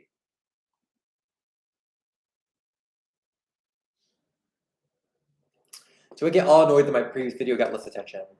No, not really. I definitely had like a blow to my confidence a little bit afterward. Of like, I don't know. How to Be Hopeless was very vulnerable to put out. So like, kind of felt bad that it didn't do that well, I guess. But also, I got so much direct feedback about that video, but people saying like how much it meant to them, that I was like, yeah, it didn't do numbers, but like I said, I rewatched it last night, and that's the coolest thing I've ever made. That's the wildest ballsy thing I've ever done, and even if 10,000 people saw it, I'd be like, okay, I hope that when I die, that's at my funeral. So I'm really proud of it. So I was a little bit bummed, because I'm always bummed when things don't do that well, but it's not because that video wasn't good. The video was fucking dope. It's because it was a video about grief and depression and called How to Be Hopeless. Let's see. Thanks. I got some really, really nice emails about that video. I was really proud of it. Everyone, take a moment, say goodbye. It's the last of my Code Red. I don't think I will ever drink Code Red again after this. I don't normally drink this drink. It was just for a joke that I couldn't get rid of. This has been sitting in my fridge since that last shoot. So, cheers. Thanks for being here. Thanks for watching. Bon appetit. Oh, it's so bad. It's so bad. My normal drink of choice when I'm watching Chopped is kombucha or this pink shit. So that was rough. It's not great. It's not great. I don't know how people drink Mountain Dew really aggressively. It does not taste good. Let's see. Thanks for chilling, guys. God, 275 of you. It always feels so surreal. It must be so cool to be a streamer, like it's your full-time job. Just have like people who are hanging out with you all the time. Must be so cool. Let's see. How long was the video in the editing phase? For several months. I had to keep reshooting, and the script needed more work, and it was a lot of work. Thanks, Stark Empire. Love you too. Yeah, this video was really grueling. It is the most edit-heavy video I've ever made. Like, the most stuff happening at any given moment it is the heaviest thing I've ever done. So it was brutal. Let's see. You play chess? Not well. When I joined my debate team in high school, my debate coach, a guy named Ernie Carrito, was an incredible coach and taught me how to play chess. I was like such a sad kid. I was like really depressed and like did not fit into my all-boy private Catholic high school and was just like such a outsider. And he would stay after school with me when all the debaters had left and play old debate videos and teach me chess. And it like, I don't know what he's doing now, but that guy saw a lot in me and like really took me under his wing. So yeah, I play it a little bit. I understand the rules a bit, but I watched Queen's Gambit and was like, I have no idea what the fuck is happening right now. take his pawn. I don't play it well. And I'm in awe of people who have the ability to think that far ahead. Let's see. Any thoughts on Dave Chappelle Netflix? I feel like we've had this argument a million times. I'm bored with this story. I don't care about the story anymore. It feels like the Kevin Hart thing. Like, I'm not interested in arguing about shitty transphobic comedians. Like, there is no good argument for what he's doing. There's no good argument for what Netflix is doing. Everyone knows it's wrong. People who are arguing about it in bad faith. Netflix is doing it because it makes them money. Fuck them. Like, it's just not interesting that you publish the bigot, make money off of him, and now the bigot is playing the victim. Like, I'm so over that narrative. I just don't care anymore. It's not interesting. If Netflix wants to make money off of it, that's what they're gonna do. But the idea that there is some serious debate to be had about speech or the limits of comedy is fucking ridiculous. He's not funny. That shit wasn't funny. The transphobic shit's old and tired. Like, it's like someone asked me to debate gay marriage. You already know it's wrong. I'm done talking about this. Get him the fuck off the air. It's very cancel culture is not strong enough. We need more cancel culture. Let's see. Came out when I was 16. Realized I was gay. Admitted that I was gay pretty quickly before that. But I went to debate camp one summer and came back and was like, I'm gay. Let's see. Have I thought about interviewing people on the streets? Nah. I used to get pushed at Vox to like do more interviewee type stuff and like consider going on the streets, and it's just not my vibe. I don't think it enhances the video. I don't think it's helpful to have people who don't know what they're talking about answering questions about things. So it's like the worst kind of anti-evidence. I think it's a gimmick, and I don't like it. I don't like it. I don't care what anyone on the street thinks. Let's see. When did I decide to be a liberal? And am I liberal? I don't know. It's just I did not have like a conservative phase in my life. My dad's pretty lefty, and I grew up with some pretty lefty ideas, and I guess I was more moderate in high school when I first got into high school. But once you join debate, you are done. You're gonna become a tree-hugging, military-hating leftist, and it's over for you now. Really, when I joined debate, I went from being like a vote Democrat, Republicans are bad, we shouldn't be in Iraq type of liberal, to like the state must never detain anybody, the state cannot be trusted, also use the state to dismantle capitalism, like radical lefty, that kind of thing. So I did not have a transphobic phase. I've done more work writing about trans stuff in my life as an LGBT writer than I ever wrote about gay stuff, I think. No, I don't think I had a transphobic phase. I did have a civil unions phase, but I was in high school. Yeah, I can be forgiven. Let's see. How often do you wear the American flag hoodie from the vid? It's a robe, and I am never wearing it again. It smells like armpit. I got that just for the video, and it's now in my closet looking completely horrific, and I don't know what I'm going to do with it. So, yeah. Did I watch the debate between Ben Shapiro and Neil deGrasse Tyson on trans issues? Nope. Nope. Did not watch a debate between Ben Shapiro and anyone else. I am not interested in any of that shit. I don't like watching debates. The only good thing that's ever happened from debate is Vosh asking Tim Pool to define critical race theory. That was great, but everything else is not my bag.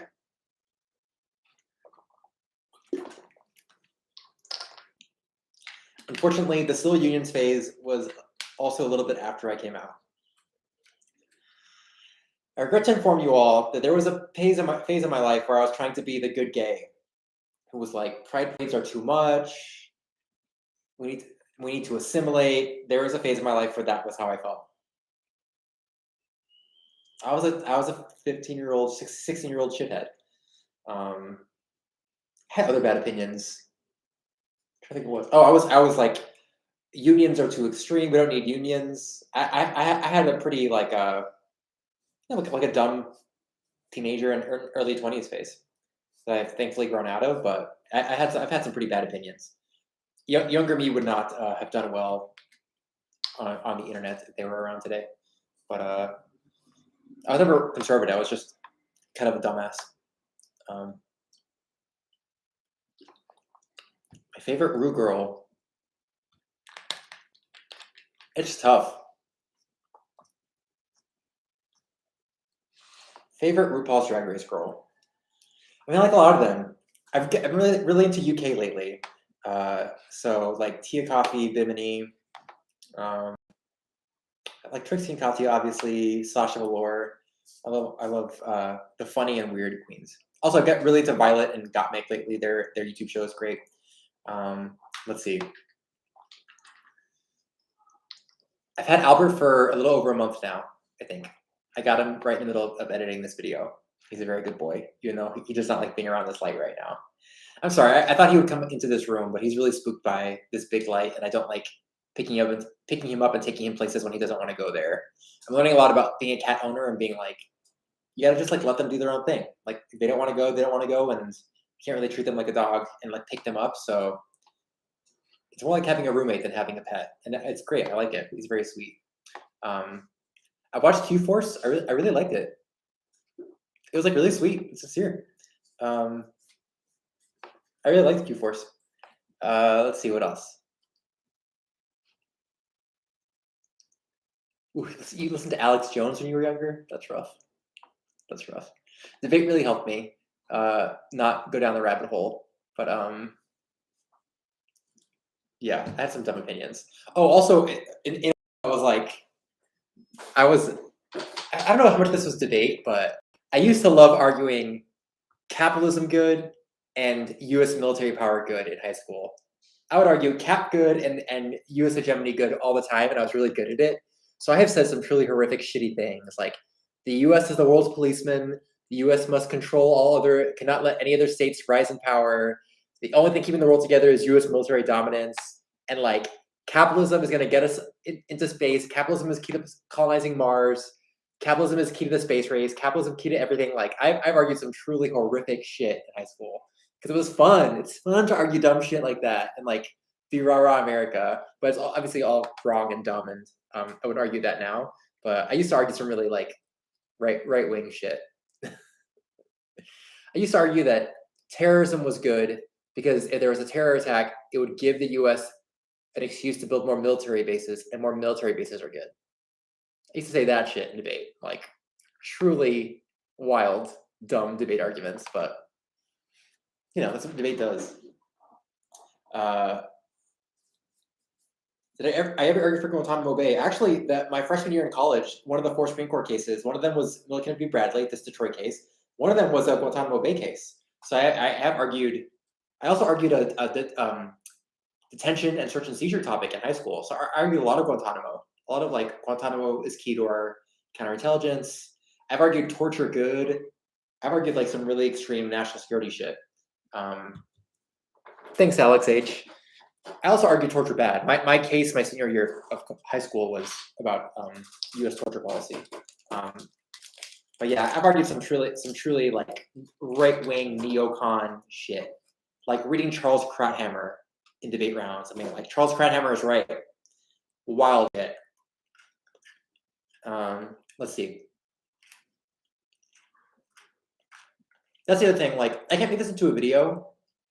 What kills me about the like, you're so triggered, the left are snowflakes, you all don't want to hear controversial ideas, is like, by the time Ben Shapiro was learning how to wipe his ass, I was arguing that genocide is good because we need to let them burn themselves out.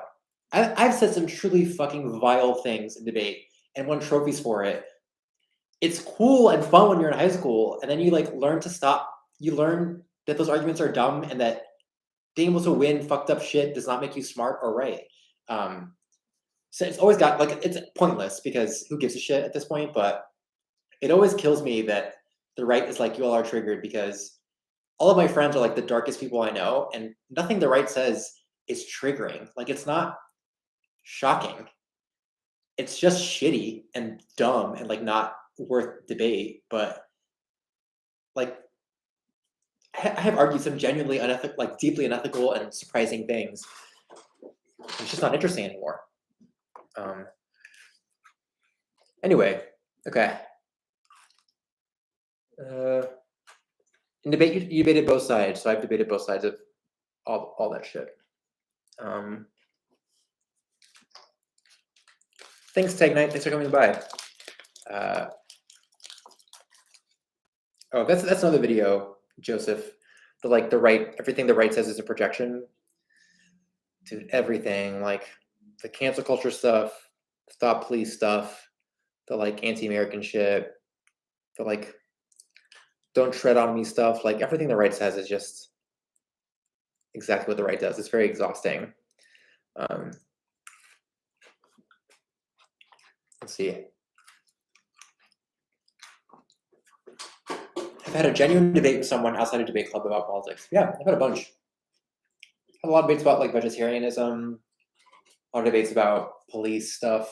I argue a lot with people that I love and care about and think are arguing in good faith. I really like arguing and testing ideas out, but no one on the internet is arguing in good faith. Nobody in front of an audience is arguing in good faith. If you are challenging someone to a debate in front of your audience, there's no way for that to be productive. So it's just not what's happening on the internet right now. But did I ever flat out refuse to debate a topic? No. I love debating. I always said yes to everything. Because the whole premise of high school of competitive debate is like, we know that we don't believe this. We're just testing an idea out. So it was never like, yeah, it never felt like an ethical thing. It always felt like we're playing a game together to learn and try things out. Yeah, I was always into it. Let's see. I'm eating Pocky Sticks. Great snack. What do you think of Johnny Harris's channel? I think it's great. I love Johnny. Johnny, he's unbelievably talented. Love him very much.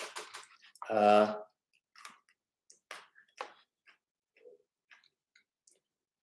don't know who Cory Doctorow is.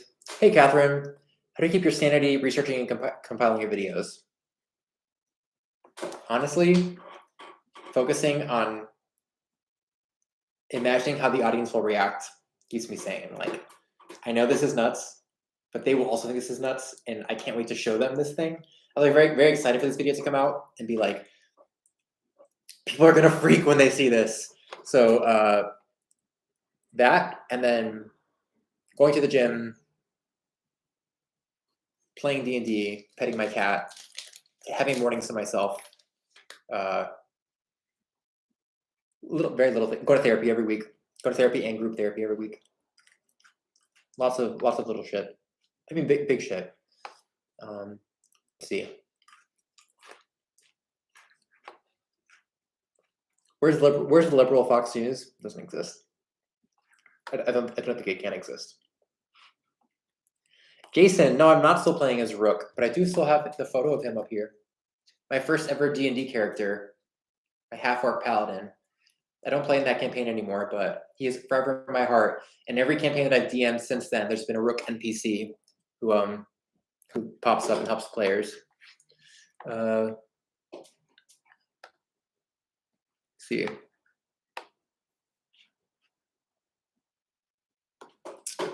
Safety Skull. Was it a conscious decision to move away from the Socratic dialogue style? I don't know if it was conscious. I was kind of copying Contra, Natalie's style. And though it was useful, I don't think it's appropriate for every video. Like, it wasn't appropriate for How to Be Hopeless, obviously.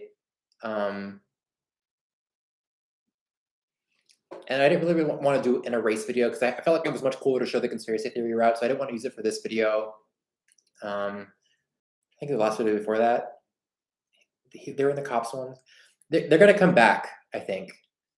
I think that the video about free speech will be a kind of a debate between the two of them again. But just for these last two videos, it hasn't felt appropriate, and I don't want to feel tied to that format. So yeah.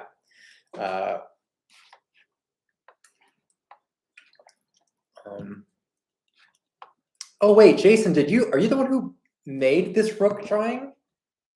No way. Thank you. I didn't recognize your name. Thank you for making it. This is like my favorite thing in the world. I bring it with me everywhere, and it's always hanging above me. It's like one of the coolest things anyone has ever done for me. Is make me a drawing of my D&D character. So thanks. I was very, very moved by it. Oh man, yeah, that is you. Thanks, dude. I can't stop how much this means to me. It really has like made me so happy. I wish I word this. It's like such a beautiful drawing, and it's just one of the coolest things that anyone's ever done for me on the internet. So thank you, man. I really appreciate it. You made me very, very happy. Okay. Do you watch H Bomber Guy? Yes. Love them very much. Their stuff is so good. I almost called this video Critical Race Theory, a Measured Response, but that is his thing, and I don't want to take it. And his videos are very, very good. Do right-wing people ever watch your videos? Yes, sometimes they do. Maybe out of hate watching, or maybe out of curiosity. I don't know why, but I've had a lot of people email me say that my video changed their mind, or that I'm not as bad as they thought I was, or that they're sorry for calling me a faggot or whatever. People are going out of their way to say that they're sorry for being awful to me, and it's nice, but I'm not looking for an apology. I just, it is what it is. Let's see. I only speak English and fluent D&D. So I think feminism is a form of critical gender theory. I mean, there is a version of CRT that is about feminism. There's feminist jurisprudence, which is like the CRT version of feminist thought. So there is a form of feminism that focuses on the law, with the law maintains patriarchy. But not all feminism is feminist jurisprudence, and there are a lot of feminists who might not agree with feminist jurisprudence. So yeah, but there are a bunch of feminist legal scholars, Catherine McKinnon being one of the big ones that I remember, who wrote really brilliantly about how the law maintains patriarchy. Let's see. Have you ever played Monster of the Week? Full backwards. I played it for the first time last week and had a fucking blast. I had a fucking blast. It's the first time I played a tabletop game that's not D&D, and I really, really loved it. I had so much fun. I had a great DM, one of my friends who DM'd for me and was truly next level good. But I got to play a character who was like a Miami girl who had magical powers and was like, I don't like this ghost shit. I'm very spooked out. She like had her crystals. She was casting spells and shit. She can hear voices in her head. I played like a very fun Miami Chonga character. So it was a fucking blast. Should we let the world burn? No. See How to Be Hopeless for my answer about this. Yes, I have watched Second Thoughts videos. They're very, very good. I think they deserve more attention. What do you want for putting out a video? What effect do you want? I would like people who don't care about it to feel interested and feel like they have some language for understanding things better.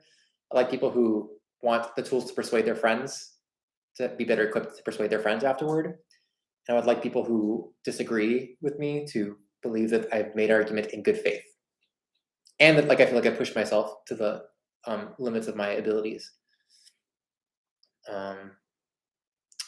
When you write, are you tending to deconvert right-wingers more into liberals? I don't know. A little bit of both, honestly. Sometimes I feel like I don't want to bother with the right wing, but sometimes I'm like, there's probably some fucking teenage boy who might stumble on this, who's also watching Ben Shapiro right now. Someone to confidently say that shit's dumb. So maybe I might be that person. But I don't know how much like a straight teenage boy is and listen to me.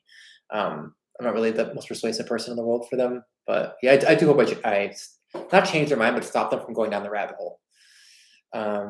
Let's see. Any comedians I would recommend? I was listening to Maria Bamford's most recent album the other day and dying laughing. Maria Bamford's up there. I like old school Kathy Griffin, not really anymore. Yeah, I like female story-based comedians. I have a lot of gay inside jokes in my videos. Yeah. My primary audience is like Tumblr girls and gay boys. That's who I'm primarily writing for. Everyone else can enjoy it too, but I want Tumblr girls and gay boys to be like, huh. And that's my goal. I like Hannah Gatsby. Let's see.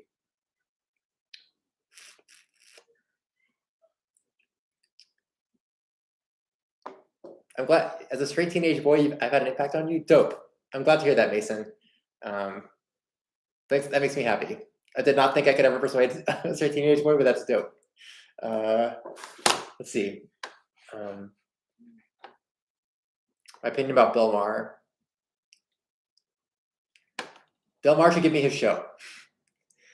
Bill Maher should give me his fucking show. I will host that bad boy. Let me do it. I will research it. I will be a better host, but Bill Maher's a fucking waste of space. Bill Maher is a leftist by boomer standards. He's just so completely out of date and not intellectually curious, not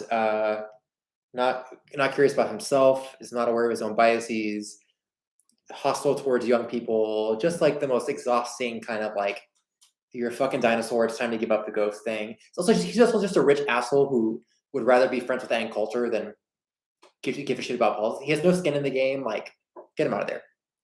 It's exhausting. I thought this even when I was like a teenager, watching Bill Maher by accident and being like, this guy's a fucking joke. He's a grifter and he's just in it for his ego. Like, you can't trust people like that. He has no serious intellectual curiosity or commitment to the truth. Politics for him are aesthetics too. And he's just like an ego monster. Also, yeah, he's that weird brand of atheist who's like also an Islamophobe. What a weird fucking era.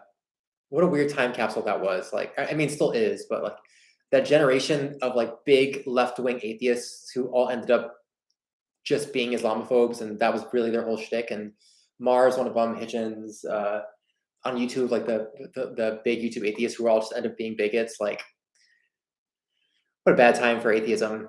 And just for leftism in general. Like, anytime the left is being steered by older white guys who think marginalized groups are asking for too much, we're in deep shit. Yeah. Camus was scrolling on Grindr in my video. I did a lot of shots of me scrolling really, really fast and then getting out of the shot to make it look like he was doing it. I have a lot of footage of me being like, and then jumping out of the way to make it seem like he's scrolling, but there's no cool editing trick. That was me scrolling, getting out of the way, scrolling, getting out of the way. Yeah, that was it.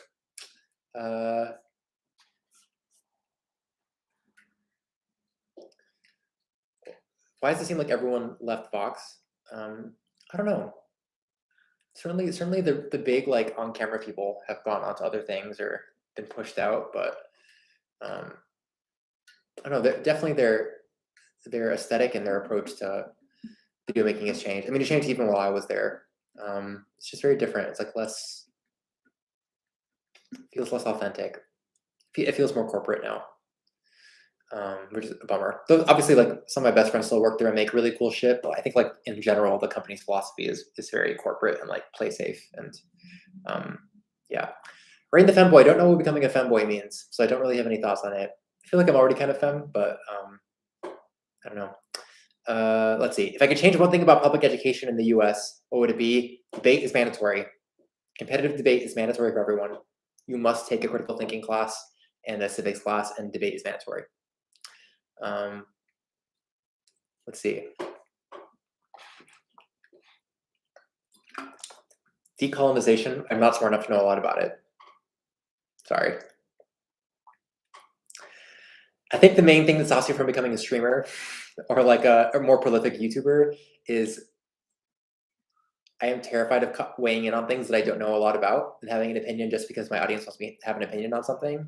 And if I don't know a lot about it, I'm just going to say I don't know a lot about it. So I don't know enough about decolonization or what even that's referring to give you a thoughtful answer, and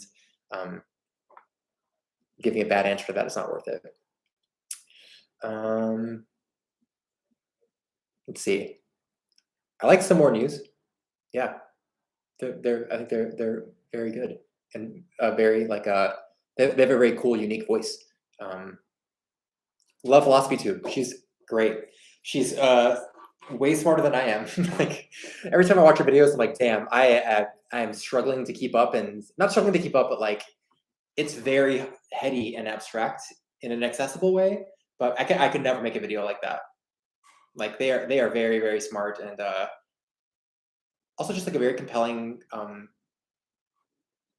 commentator. Like she's so good on camera. Like it's like very I don't know. There's something like very intoxicating about listening to her talk and seeing the comments with which she makes her arguments. Like I don't quite have that. I mean, Natalie has the same thing. They're both just like such compelling people to watch talk, and like an hour goes by and you don't even notice it. But yeah, they're just I feel this way about Harry too, H Bomber guy. They just have an incredible likability and sweetness to them, and relatability to them, and speak with such confidence about such heady things. I think they're really incredibly talented. I think Abigail's thing is she's a theater person, and Contra's thing is that she's I mean they're both philosophy people, but they put their skills to good use. They're both very, very talented. Let's see.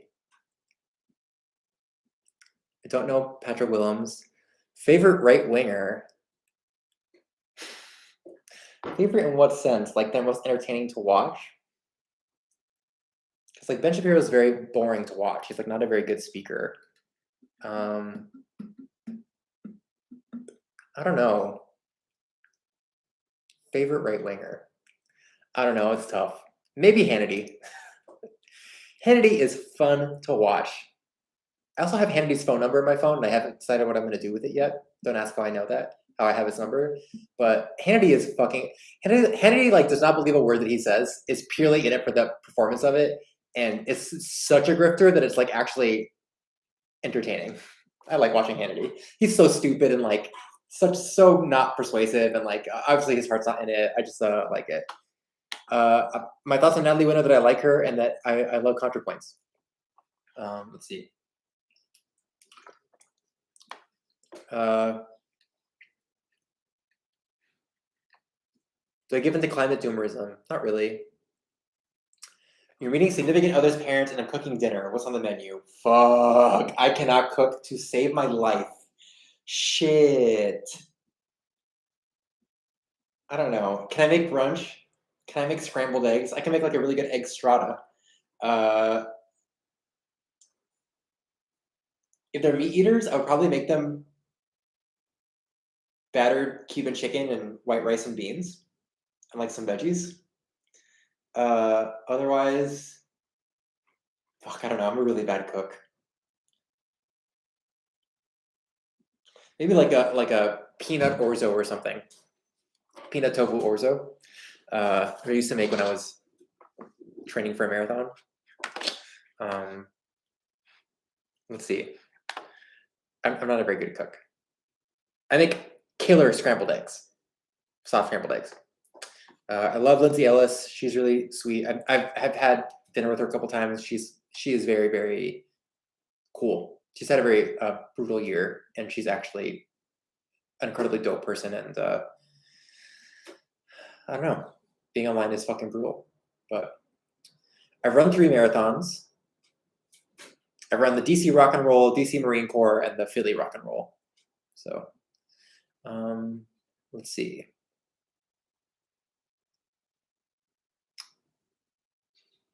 Do I have a group of writers and fact checkers? No, I'm on my own. You guys just trust me. I haven't dropped the research document in the description for this video yet. I'll do it tonight. I've been putting it off because it's so much stuff. It's so much stuff. But yes, I'll drop it in tonight. Let's see. I was actually eating meatloaf in that video. It's vegetarian meatloaf. It was Amy's, and it was quite gross. What do I think we need to shift the Overton window? I don't know. I feel like part of my aim with my videos is to shift it a tiny bit and try to be really extreme at the end of my videos and like really ideologically bold to make you feel hyped up and be like, let's go yet. But on all issues, Overton window is very, very far to the right now. Yeah, it is almost 10, but there's still 270 of you here, so I'll hang out for a bit longer. Thanks for hanging out, guys. I really appreciate it, and this is really fun. And I've been very lonely for the past couple of weeks just doing the editing thing, so it's nice to talk to people. Please give me if you're shy about asking a question, please fire away. I really enjoy answering these things, and I only let myself do this once a video is over, so I enjoy it. Please ask questions. Even if they're weird, I like answering weird questions. I've not seen Cast Eris, but I'll look them up. I've not read anything by Gloria Ladson Billings, so maybe I saw it in my research. I can't recognize that name right now. Have you considered veganism? I've tried it for a bit. I'm pretty bad at it. I try to do a lot of weightlifting, and I'm not good at eating a lot of protein when I'm vegan. I need to just try it. I need to commit to it. I have gone periods where I tried it and then failed. Was controversial political opinion? I'm not saying it on a stream.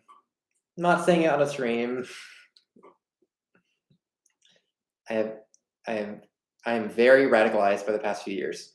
So, yeah. What other cool shit have I done besides D&D debates and marathons? Well, it's still running, but I used to run these like 2-day relay races with my friends where we'd drive for 2 days in a van and sleep in the van and get up and run. And I've run like 36 miles over 2 days, like sleeping in a van and like run in really weird places by myself late at night, which is really cool. I think what else I've done that's cool. I mean, I go to group therapy, which I really like, and it's very cool. Even though it's not like a badass thing, I really enjoy it. I think what else? I think that might be all my cool shit. I've not read Thoughts on How to Blow Up a Pipeline. I don't know what that's a reference to. I'm not a flat earther. Problematic and positive gay-related trends have I noticed lately? I don't know. Body fascism is still pretty bad. He said, eating Pocky. I don't know. Instagram is bad for everyone, and Insta thought culture is bad for everyone, but I've really felt it be bad for gay people lately. I've not watched Cowboy Bebop. Do I want to? It seems very up my alley. Topic I refuse to cover: economic policy, like regulatory monetary policy. I don't understand it. I don't know enough about it, and I'm not going to talk about it. I don't know what it is, and I don't want to learn. Anytime someone tries to explain health insurance to me, I'm like, nope. I cannot understand what a deductible is, and no one can explain to me what a deductible is. Get it away from me. So I try to stay away from that kind of thing. Let's see.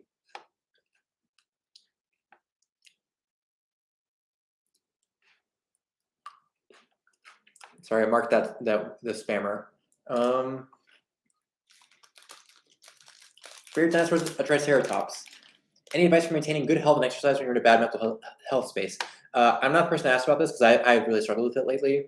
I definitely stopped going to the gym when I'm editing because I feel like I don't deserve to go to the gym. It's a very bad cycle. I'm trying to get out of it, but I struggle with it too, where I'm like, when I'm in a bad emotional headspace, nothing matters, and I just like self-destruct and eat garbage and don't work out. So I guess all I can say is like you're not alone. I struggle with that a lot too. Let's see.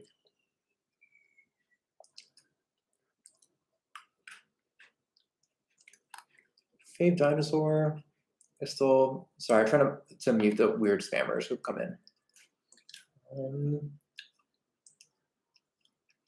Insert grind to be more problematic for mental health. Grinder's worse. Love BDG's new Halloween album. Oh man, sorry for the. Let's see, how can I slow the like? Sorry, it may be time to end the stream because of the amount of spamming that's going on. How can I alter the comment section or like make it so that people don't have like a bigger delay before they? How do I turn on slow mode? Does anyone know?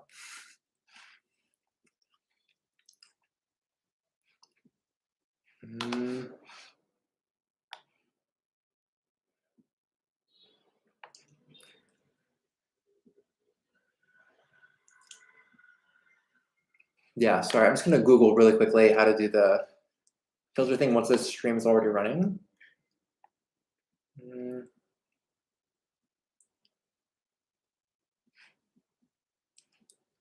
Oh man, sorry guys. Okay,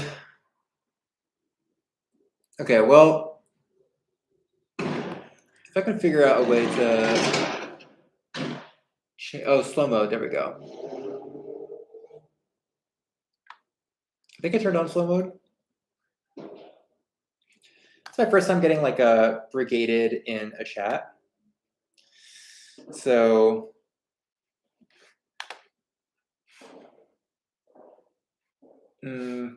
please hold while I figure out how to add some moderation shit. Slow mode's on. Let's see, only subscribers can send messages. I think this should fix it. Turning on slow mode, only subscribers can send messages. 10-minute delay to get into the video. It's a very vulnerable moment for me. So thank you for not, I guess thanks for being patient with me while I handle this unpleasant thing that's going on. Okay. I'm doing a 20-minute subscriber minimum to send messages, and I'm gonna say 120-second slow mode, or no, 60-second slow mode. The joys of being an online person.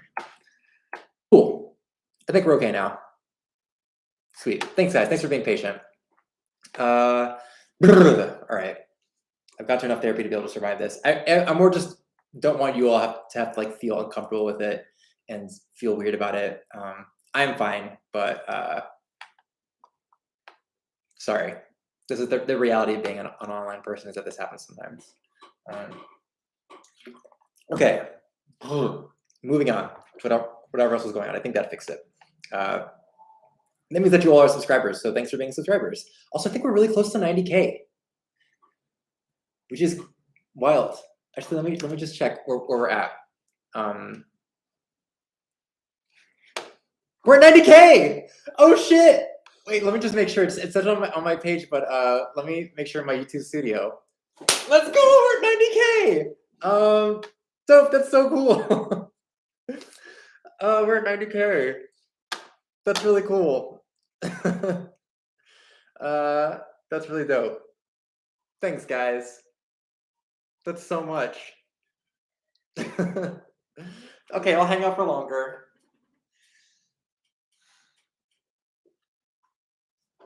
That's really dope. Thanks. Okay, that's really dope. Cool. So I can go back to answering questions. It's been a very shitty year, so a little thing like that feels very big.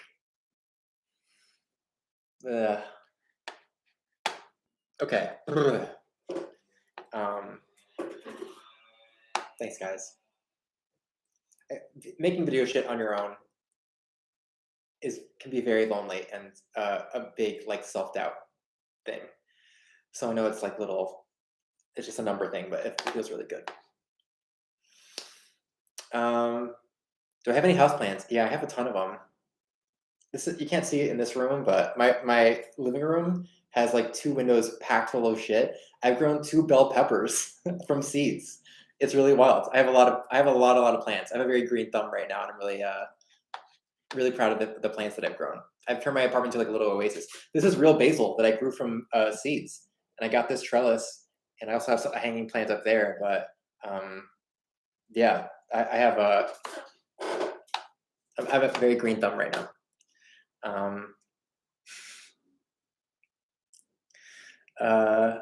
Let's see. Favorite DC bars. I really like JR's because they have musical Mondays. So I like that a lot. Town, when it was still there, was really fun. It was like my first big gay dance club. And the first time I ever danced at a gay club, it was at Town in DC, and it was "Wannabe" by Spice Girls, which feels very iconic. I was like on the corner of the dance floor drinking a Diet Coke, and my girlfriend was trying to get me out onto the dance floor, and I was like, oh, I don't know if I can do it. I don't know if I can do it. And then Wannabe came on, she was like, we're doing this. And I was like, yeah, we're doing this. And I went out and I was like dancing with a little Diet Coke. It was really cute. You know my backstory: parents, siblings, partners. I'm the oldest of 4 siblings. I have parents, and I don't have a partner. Let's see. Have you done mutual aid work? I haven't done mutual aid work. I spent summer volunteering at a shelter as a resident shelter, prepping meals. Hopeless. I stopped basically so I could finish editing this video, and because I was kind of overwhelmed with some other stuff. But yeah, I highly recommend it. Let's see. Somewhere I'd like to visit or travel. Okay, so I've decided that I'm going to visit somewhere in Europe next year. Next year. I decided between. I think I'm going to go with my sister. Decided between London, Madrid. I'm also curious about Berlin. So, and any one of those, I would like to go to. I have not been to any of those 3. So we'll see. Let's see.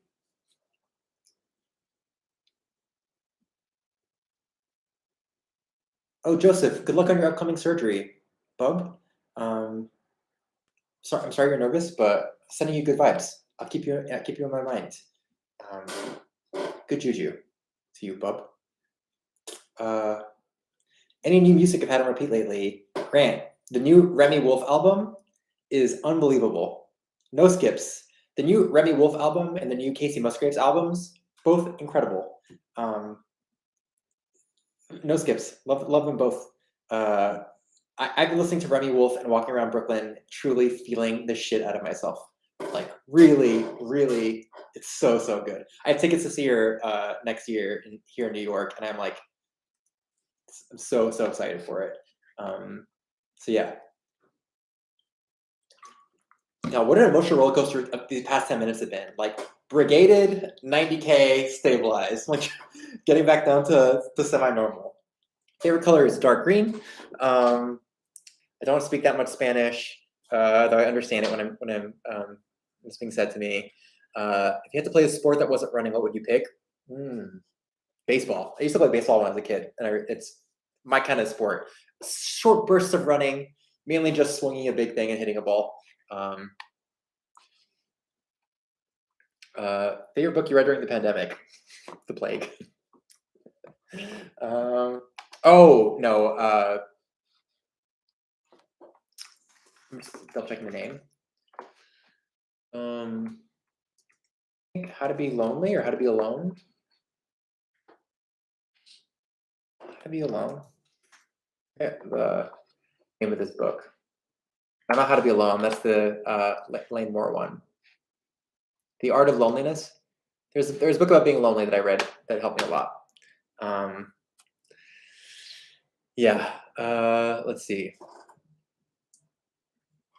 I don't have a lot of lots of thoughts about politics. I get asked a lot of politics questions, and I promise you, I don't know a lot about politics in general, except for the things that I talk about, like electoral politics, like stuff that's going on in Congress. I don't follow that closely.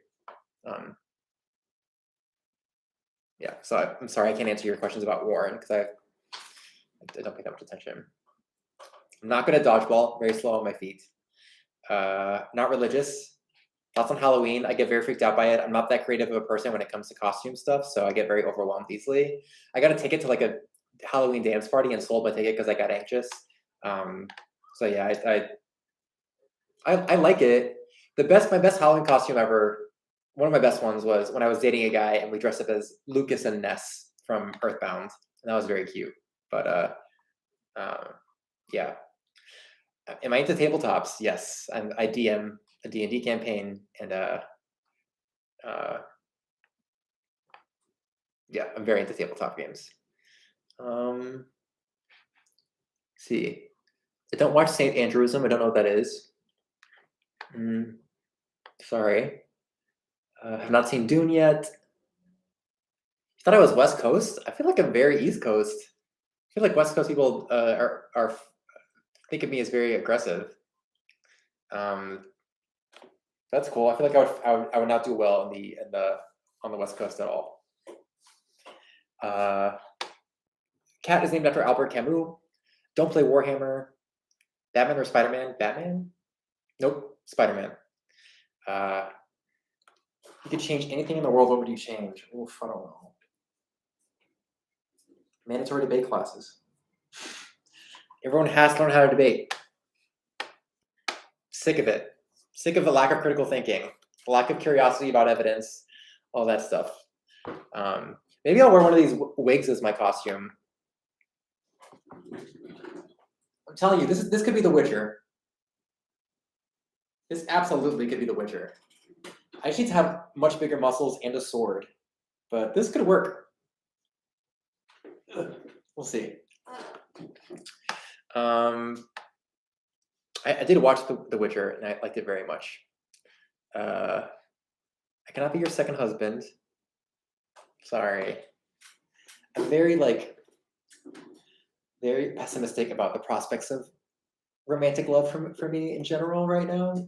So I thought of being someone's second husband seems especially daunting. But I wish you luck with your first husband. Am I the BuzzFeed guy? No. Any debate alternatives for the introvert socially anxious among us? Good question. I don't know. I was pretty anxious and introverted when I started, but if it feels overwhelming, I don't know, maybe like a school paper, journalism lets you kind of be alone a little bit.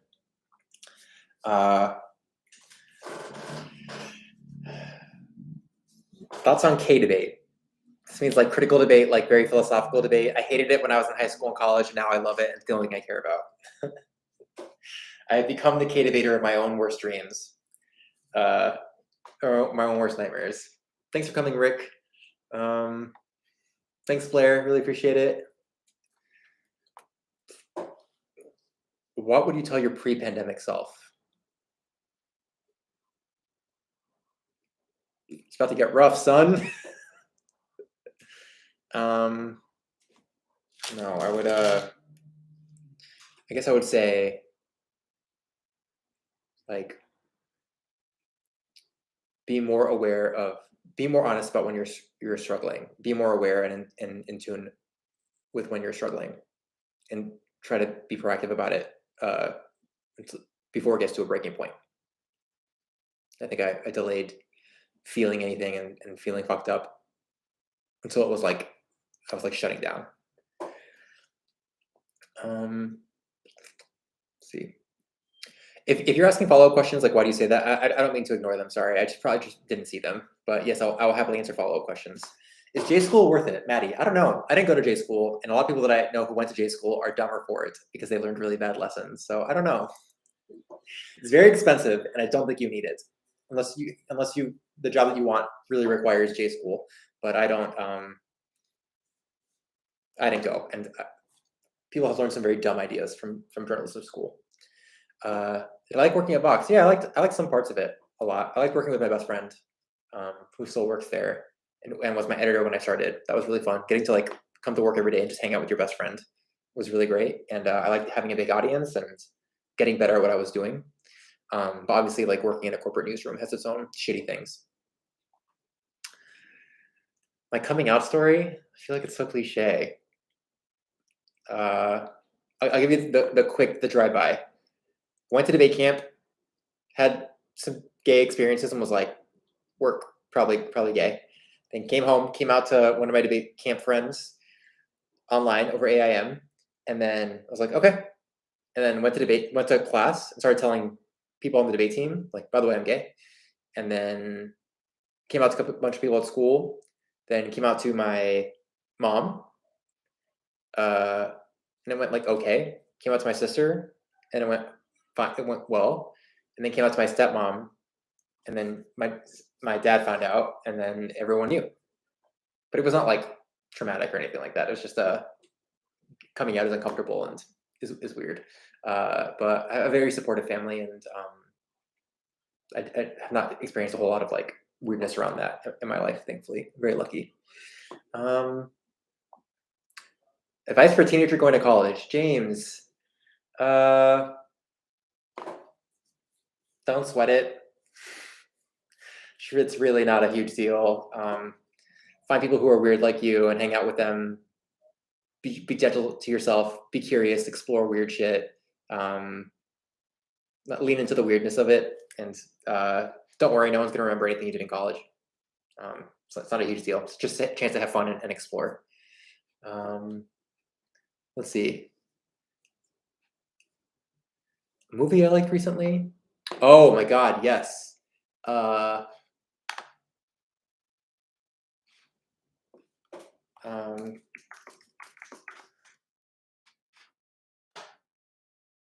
There's a horror movie that was like about a house that came out recently. I'm not gonna remember the name of it.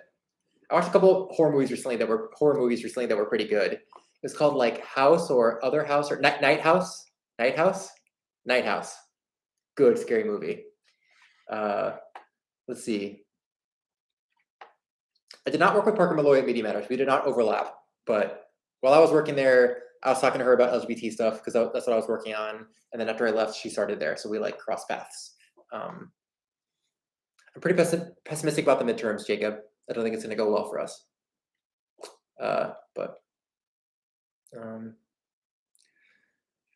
Who's the person at Vox you worked with and just spoke up highly? Oh, my best friend, Coleman Lowndes, who still works there. Would you suggest the plague to someone struggling with hopelessness? Yeah, maybe. Yeah, I mean, it helped me a lot. I have not seen Midnight Mass. I'm not allowed to watch it until I get home and see it with my sisters. So I see it on my recommendation channel. I'm always like, I want to watch it, but I'm not watching it until I see it with my sisters. Happy almost birthday, Pete. I don't listen to a lot of BTS. I just haven't gotten into it. I have been in a Blackpink phase lately, very intensely though. How many cats? 2 cats? I don't know. Too many cats? I don't know. I'll hang out for like 10 more minutes. Does that seem cool? Or a little bit longer if you want to stay around? But feels like getting late in the night, and I don't want to push your all's patience for me beyond its limits. Am I lonely now? Yes. I think loneliness is a part of the human condition. I think it's a very lonely time to be alive. Working independently is lonely. Being away from family is lonely. Being single is lonely. There's a lot of loneliness going on, but I also feel very connected to a lot of people in my life. So yeah, I'm lonely. That doesn't feel like a disastrous state to be in. Just feels like a state to be in. Trying to make peace with like loneliness is okay. Thanks for coming by, Joseph. I've talked to some of my friends about it, and whenever I ask my friends, they admit to feeling lonely too. So I don't think it's just me. A lot of people feel lonely right now. I don't know.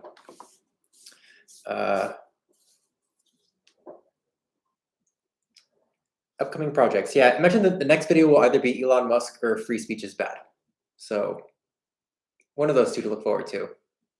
Also, if you're in New York, I think I'm giving a talk and I'm doing a like a fun presentation at a bar in December that I'll drop a link to in the community channel if you're around and want to come see me give like a 15-minute presentation on a topic that I find interesting. I don't know what I'm going to talk about yet, but I think I'm going to do like a little a little like a presentation on internet culture on the Lower East Side. So I'll let you all know when it's happening.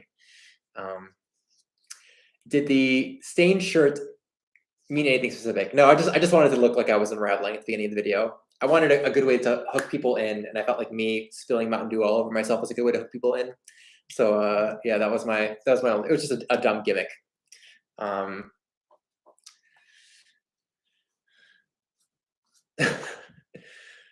What do I think it'll take to teach CRT in schools? That's never gonna happen. It's not a school thing. It's a bit mature. I don't know. Yeah, it's not getting taught in school.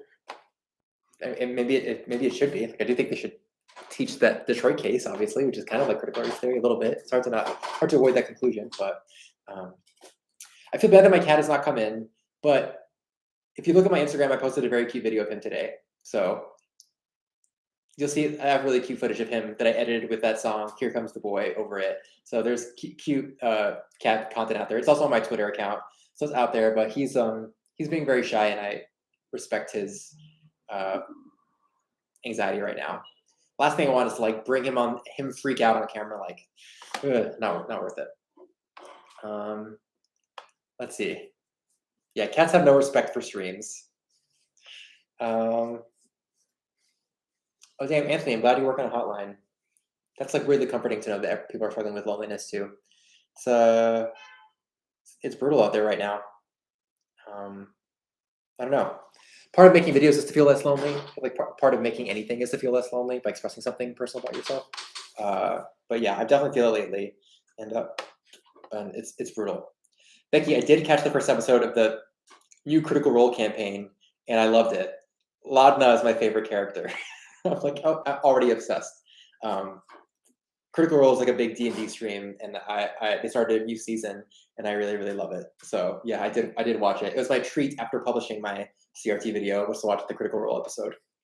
My general opinion of Ezra is that we have very different views of politics, and that I think he acts in good faith. We view the world very differently. I think I have a much more radical view of the world. Thanks for coming, Jasmine.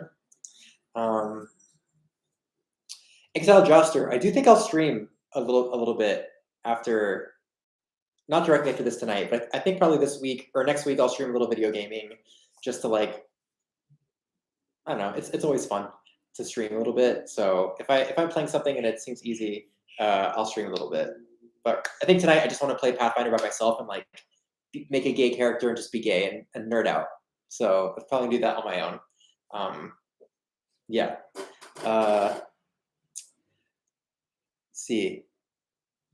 Oh, thanks, Carl. I appreciate that. Yeah, and I'll stream on this channel. I'm just gonna, they'll just do a notification when I'm streaming. Deep Rock Galactic, I've not heard of that. Thanks, Lucia. I appreciate that. That's really sweet. Hardest part of the essay to write emotionally. This one, I felt very anxious about the conclusion of this video, just because I was really worried about the audience finding it cheesy, or it being like too propagandistic and not evidence driven enough. Even when I was getting heated at the end, I was still showing charts and being like, look, but there's no way to talk about politics without sounding kind of like corny. Like you sound not sincere when you're saying something like, there's no way to say it and not be like cynical.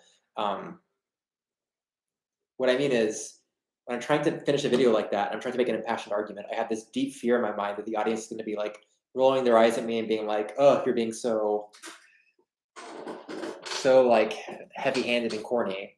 But I was happy with how the conclusion turned out, and really proud of the argument. And yeah, it was like tough.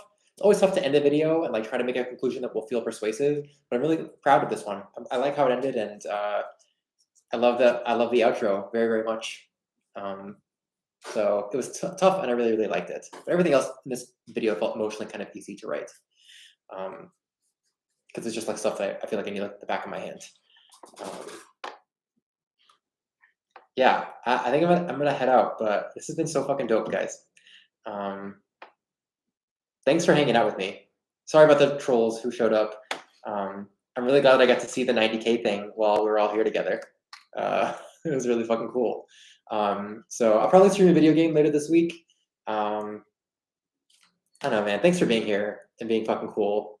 This is like definitely the coolest part of my job is just getting to interact with you all and chill. I'll tell you the final subscriber numbers right now. Right now we are at 90,062, which is dope.